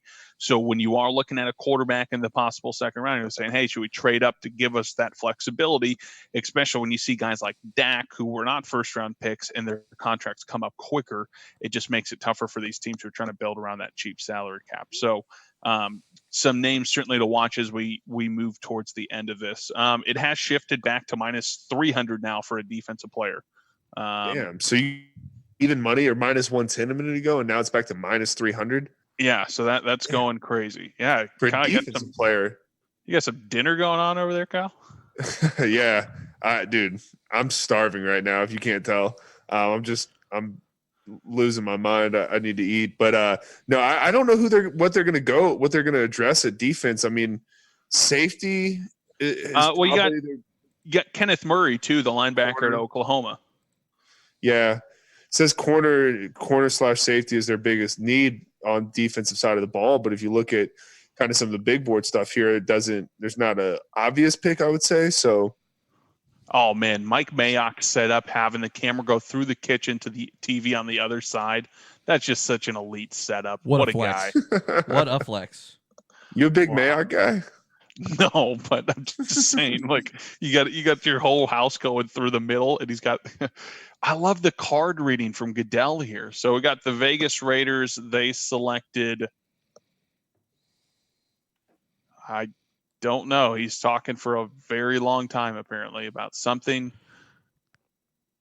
Damon Arnett. I don't know what you said, but they still are talking about Damon Arnett, quarterback from Ohio State. Okay. Wow. Okay. So again, this is where the part of the draft we were talking about, it sounds like it's going to start to be not necessarily reaches, but just names on these mocks you're not used to, because for whatever reason, we're going to be flowing through here. So, Kyle, do you have anything on this guy? No. So, I mean, dude, this is actually a pretty big surprise as far as draft grade or like where they were ranked on the big board here. He was 44. That's the lowest of anybody picked. So, like you said, we're kind of getting in that range where you might see some stretches. I mean, you can't argue with Ohio State's defensive production last year. You just don't know. I mean, obviously, you had Akuda on the other side there who went third overall. You don't know how much each one complemented one another. I can't say it's a bad pick. I don't have enough game tape on him, but it addresses their need. I really am not bullish on the skill position players that they're putting around Mariota. So Thor Nystrom, Roto World had him as his 83rd best prospect, 11th best corner. Wow. So this could really sixth corner here. Yeah, so this could really turn into something where, hey, he took a little bit of a stretch, which Gruden certainly has no problem doing. Yep. I loved that the second bullet on ESPN was he has a son. His nickname is Ace, and he's 3 months old. So let's go. Let's go. Should help him lock up guys like Keenan Allen out there in the AFC West. Yeah, so he's sixth corner on this board here. Player comp is Kyle Fuller, which is a nice player. I don't know if that probably warrants a 20th overall pick. I mean, getting number one corners is tough. But yeah, Oakland or Las Vegas, I don't hate that pick though because they have so many holes they got to fill. That is one of them. So we get the Jags on the clock just under 6 minutes. Minshew Mania going to be going on down in Jacksonville this year. I would say certainly, it'd be nice to see them take a wide receiver. It's very intriguing that we haven't started to see that run on the second set of wide receivers. But, man, Mike Mayock's fired up about getting a third-round corner at 19. He always is, though. You think he's trying to do the most though, and like just flex his Mayock NFL Network knowledge and just take these guys that are like, he's like, everyone's misreading this guy. I'm gonna show them they're wrong. It's like, why don't you? Yeah, him and Gruden. That's pretty much what they love to do. Man, hey, and again, we're to a point where none of us are scouts. I'm not looking at third-round corners. I have no idea. Right. 20th pick.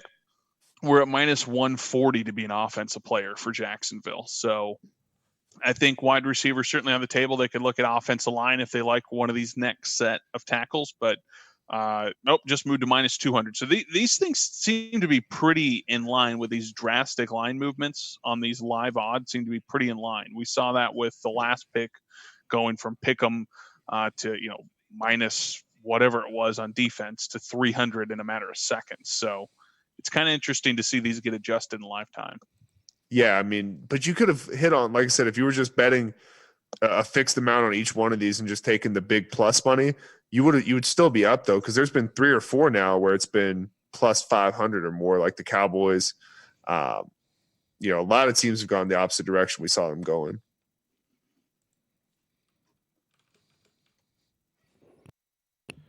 Yeah, we are creeping into the further rounds here, aren't we? Or the further in the round, I should say. Yeah, I really, but if you look at it, it's like Miami's got another pick, Minnesota's got 3 picks, so it's not like we're going to see a lot of other teams really represented here. San Fran's got another pick, so it's a lot of teams that have already picked today. That's very true because you have had a lot of movement and everything here. Excuse me, Minnesota has 2 picks. I keep thinking they have 3. Still, though, at 22 and 25, they're going to be able to – I think they're going to go wide receiver almost certainly, get some of that production. We'll see what that opens up at 22 here in a minute. I think that's probably going to be a minus 500 that it's an offensive player. Yeah, probably something like that, right? And then let's see here. So Philly, if you look at number one need for Philly, wide receivers there too. So we may see it'll be interesting to see, do we get another run of the next tier of wide receivers? Like there could be 6 or 7 wide receivers gone in the first round. But there could just be those 3 if their teams are going to keep holding back because of the depth. And that's kind of what it feels like at this point, right? For sure. That's obviously what happened with CeeDee Lamb. Yeah, we are. JB, what odds would you take on CeeDee Lamb to make a Pro Bowl rookie year? Probably plus 500. You still got Cooper, Gallup, Jarwin they signed to an extension. Zeke's going to be there. It would probably take an injury to someone to get him into a pro. Possibly as a kick returner. Issue. Well, right. You could, McCole Hardman type of situation where he gets in there through, just another avenue than your typical wide receiver. But man, I'm still blown away. I have no idea how that happened. Yeah, I'm trying to get some slot usage numbers for you here. I got to kind of do a deep dive there, but I think that's where he's going to, because Cooper and Gallup are kind of, they're all around the same height, but they're bigger guys. They're definitely more outside true, X and Z. They're not going to line up in the slot for you. No. I mean, yeah, Cooper can certainly drop in there, but you're not. That's true. You're putting CD in the slot. I would imagine they feel pretty comfortable with that, which it's just not where I had looked at him. It's not where you thought a team that would be taking him would have played him. And he truly is. We've been talking about this all day. He's truly got that DeAndre Hopkins type body and makeup where it just, to me, you hope you have a good problem like this, but let's say he does develop into that. I mean, I guess you're just not re-signing Gallup, right? I mean, right. That's what it is. Cause you already paid Cooper. So you're basically saying, okay, I really like CD's talent. We like Gallup's talent. Let's see where these guys are at, 3 years down the road and pay who we like more. Yeah. Which, again, this is a great problem to have. And this is a matchup nightmare. And you look at what the division has done internally as well, with the Eagles reforming their secondary, bringing in Darius Slay, as we talked about earlier, really solidifying the back end of their team. So I'm intrigued to see how this ends up.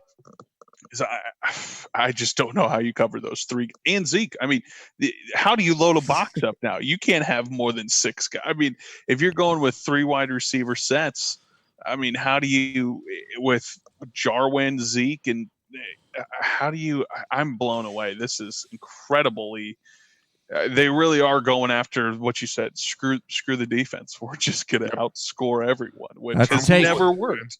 I'm cool with it. It worked last year. What do you mean? It worked in the Super Bowl. You went 8-8. Like, what are you talking about? It worked last year. It worked in the Super Bowl. The Chiefs didn't have a good defense last year. You criticized their defense all year last year, J-Mac. Their defense definitely got better in the second half. Yeah, Chris Jones got healthy, but they're still a middle of the pack defense. Like, you just need an average defense. You can't have a bad defense, though. But they had something that was good. They did have a pass rush. They did have guys in the secondary making plays. We're paying a guy, we're paying DeMarcus Lawrence top money to get 4 sacks and be a run stopper. I mean, it's Clavon Chasen to the Jags. Wow. So you pair Clavon Chasen and Josh Allen, the top 5 pick from last year, who was a beast pass rushing, yes, along with CJ Henderson, you really have something brewing in Jacksonville that's going to take shape to one of the better young defenses possibly in the league. It's like what they had 3 years ago with Jalen Ramsey and my man coming off the edge that's on the Rams now. I can't think of his name, Florida kid. But, yeah, I mean, they're just trying to build that same blueprint that they had a few years back. Yeah, I think this is nice. Again, to me, they're building up a team that's probably made for another group of coaches or front office. I just can't see Doug Marrone taking this team past this year. This is where we're getting to some interesting parts of the draft. You get into playoff teams, contenders like Philadelphia, Minnesota, New England. It's got to be intriguing what Philly and Minnesota are thinking about. Both need wide receivers. Both are probably kicking themselves for not. I wonder what the Cowboys got offered for 17. There's no way those teams did not call them.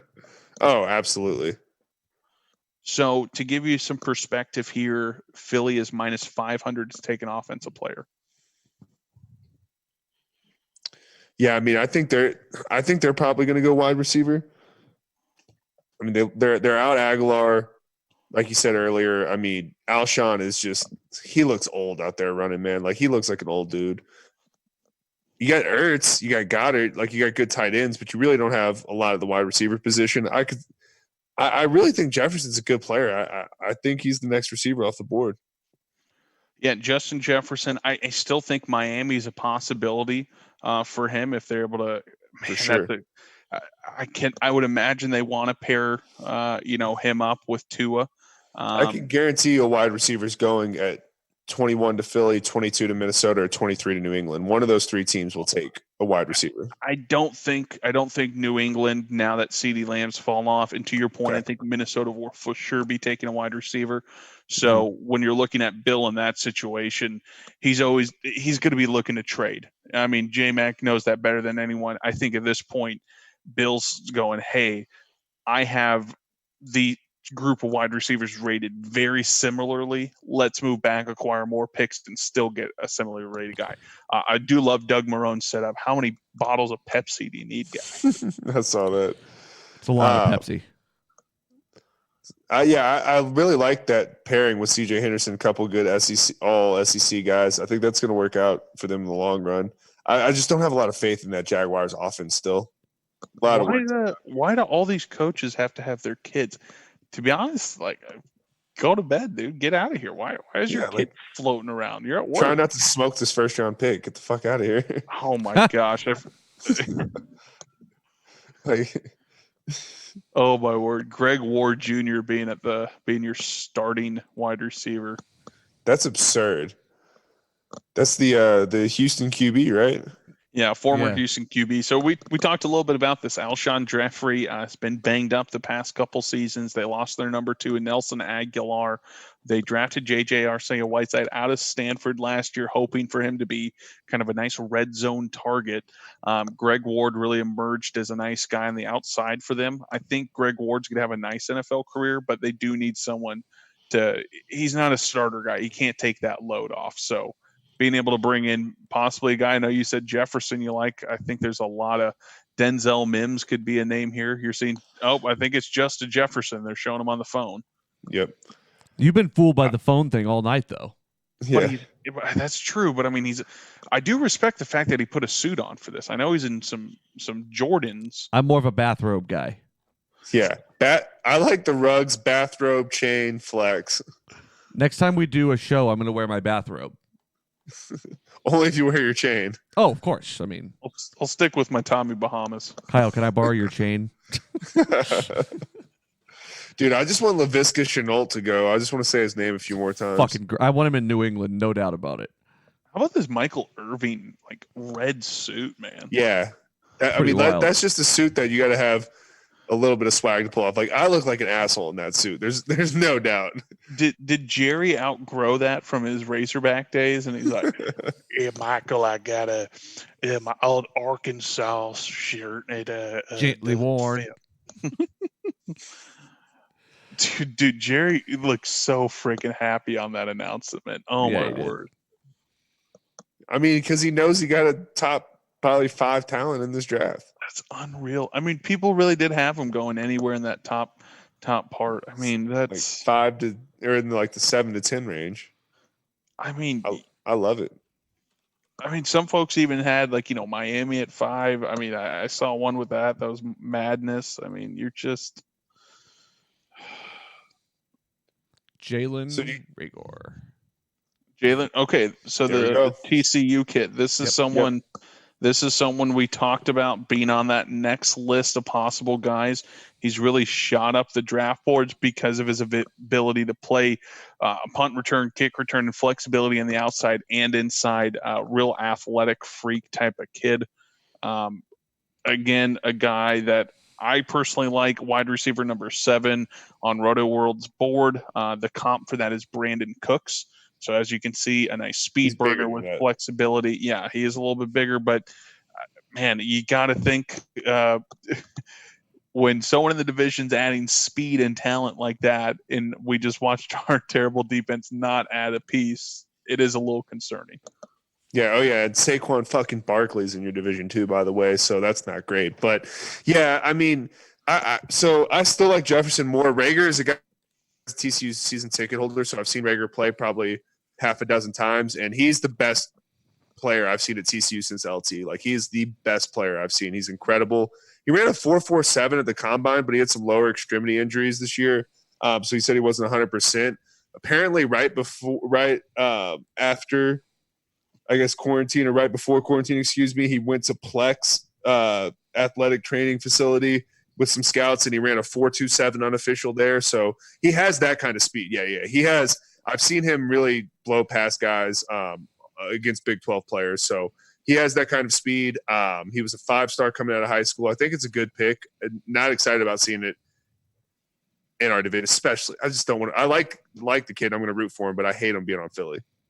Well, yeah, and you talk about adding star power. I mean, the NFC East to this point's added 2 of the better wide receiver prospects, bringing them in. You saw the Giants add in a solidified left tackle with the offensive weapons you've noted, Saquon Barkley, Daniel Jones. They've had a couple nice wide receiver pieces solidify themselves, including Darius Slayton from last year's draft. So You're wondering, hey, what's Washington going to kind of do next? I mean, Dwayne Haskins there, developing young quarterback. You had Scary Terry McLaurin really bust out as a nice wide receiver for them.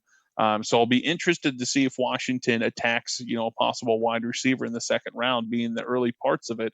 But a team like Minnesota could certainly change what's available, being 22 here, and you have to think they're looking wide receiver here. We do have. And the funny part is actually defense is favored to get picked here in Vegas. Minnesota's favored to go with a defensive player, which I would have guessed with that offensive line. And, Adam Thielen's a great wide receiver. You're asking him to carry a pretty heavy load, I would say, at that point, losing Stephon Diggs. Laquan Treadwell was a guy that busted out. He is now elsewhere as well. They've moved on from him. So, I feel like Thielen's still a 1A, 1B guy. Like, I don't think he could just be like your number one. He's not healthy consistently enough. Well, yeah. He was so good 2 years ago, though. He just was hurt last year. Yeah, he was banged up last year. So was Stephon Diggs. I think it kind of forced both of them to play through some injuries when maybe it wasn't necessary. But you're looking at, they signed Tajay Sharp, who formerly with the Tennessee Titans. After that, Bissy Johnson, who was on their roster last year, Chad Beebe, some names I just don't know. So it's just really hard to envision a situation where Minnesota is not looking to add, if not here, for sure in the second round for a wide receiver. Yep. I agree with that completely. I didn't realize Jalen's dad was a defensive tackle. It's really strange that he turned into a wide receiver. But yeah, no, I agree. I think Minnesota could go that route and try to add interior defensive line, but I think it's in their best interest to go wide receiver. Do you think, looking outside of Minnesota here, Cal, do you think Jalen Hurts can jump into the end of the first round?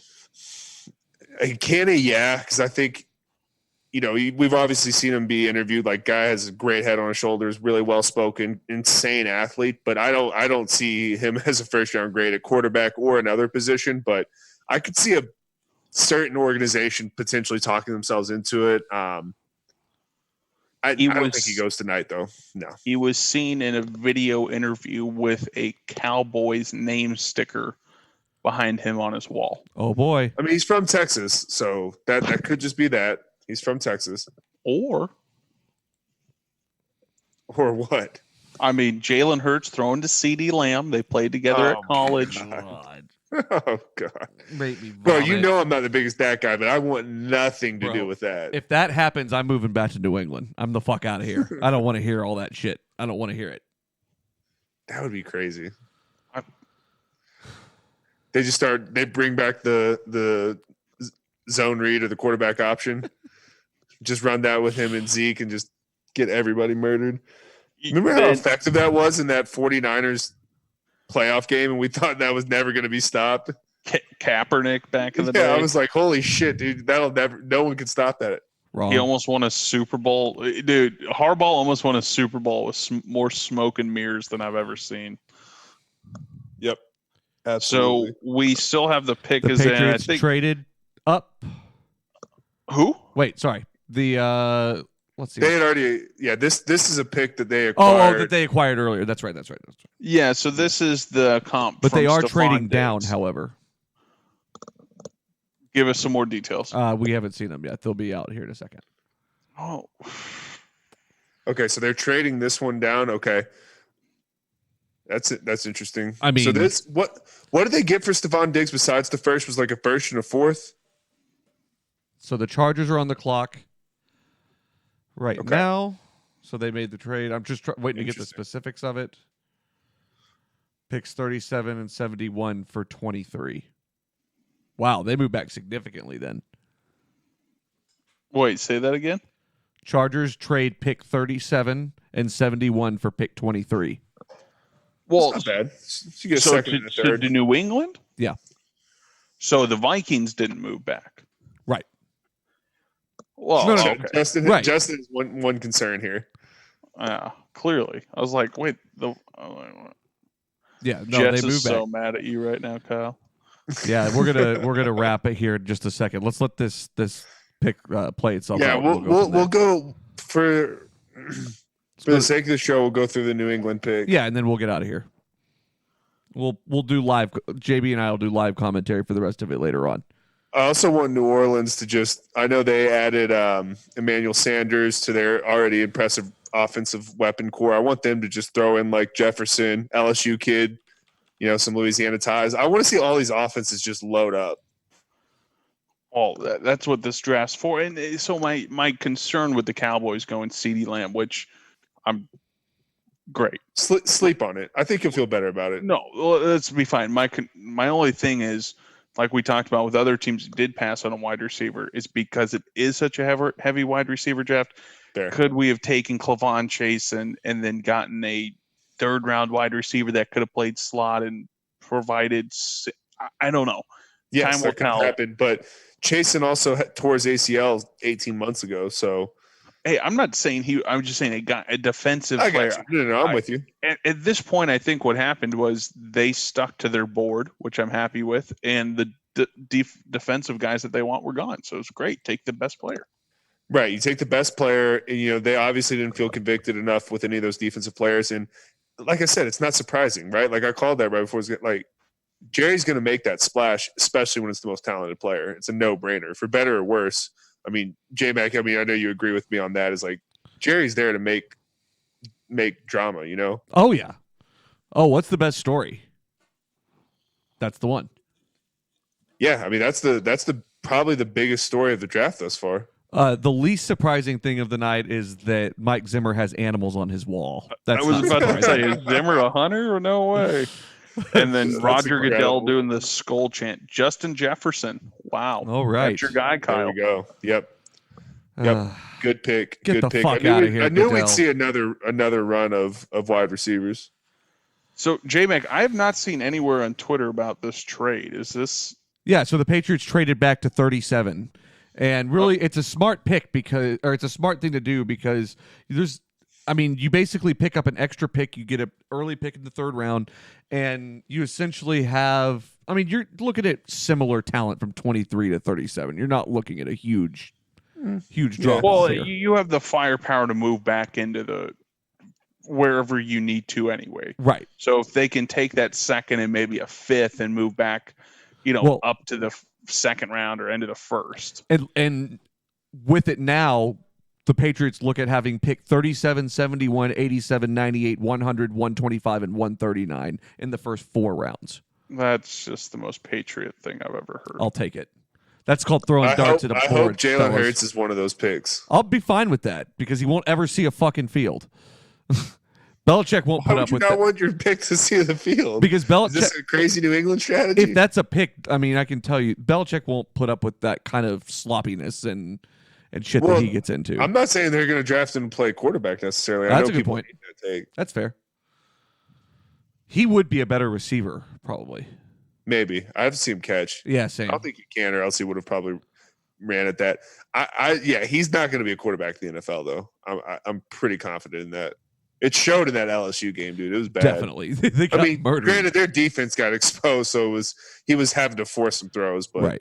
I don't have a lot of confidence there. So I guess we can see what this 23 pick is from the Chargers, and then I'm gonna we're gonna wrap it up at that point too. Dip out of here, but yeah, it'll be interesting to see where San Fran goes here in their late pick. Minnesota. I like seeing these teams that get multiple first round picks. See how they're trying to really beef up their team. And that's 2 teams that were, San Fran and Minnesota met in the playoffs last year. They were 2 pretty solid teams. So I like seeing those teams, add to their already existing firepower.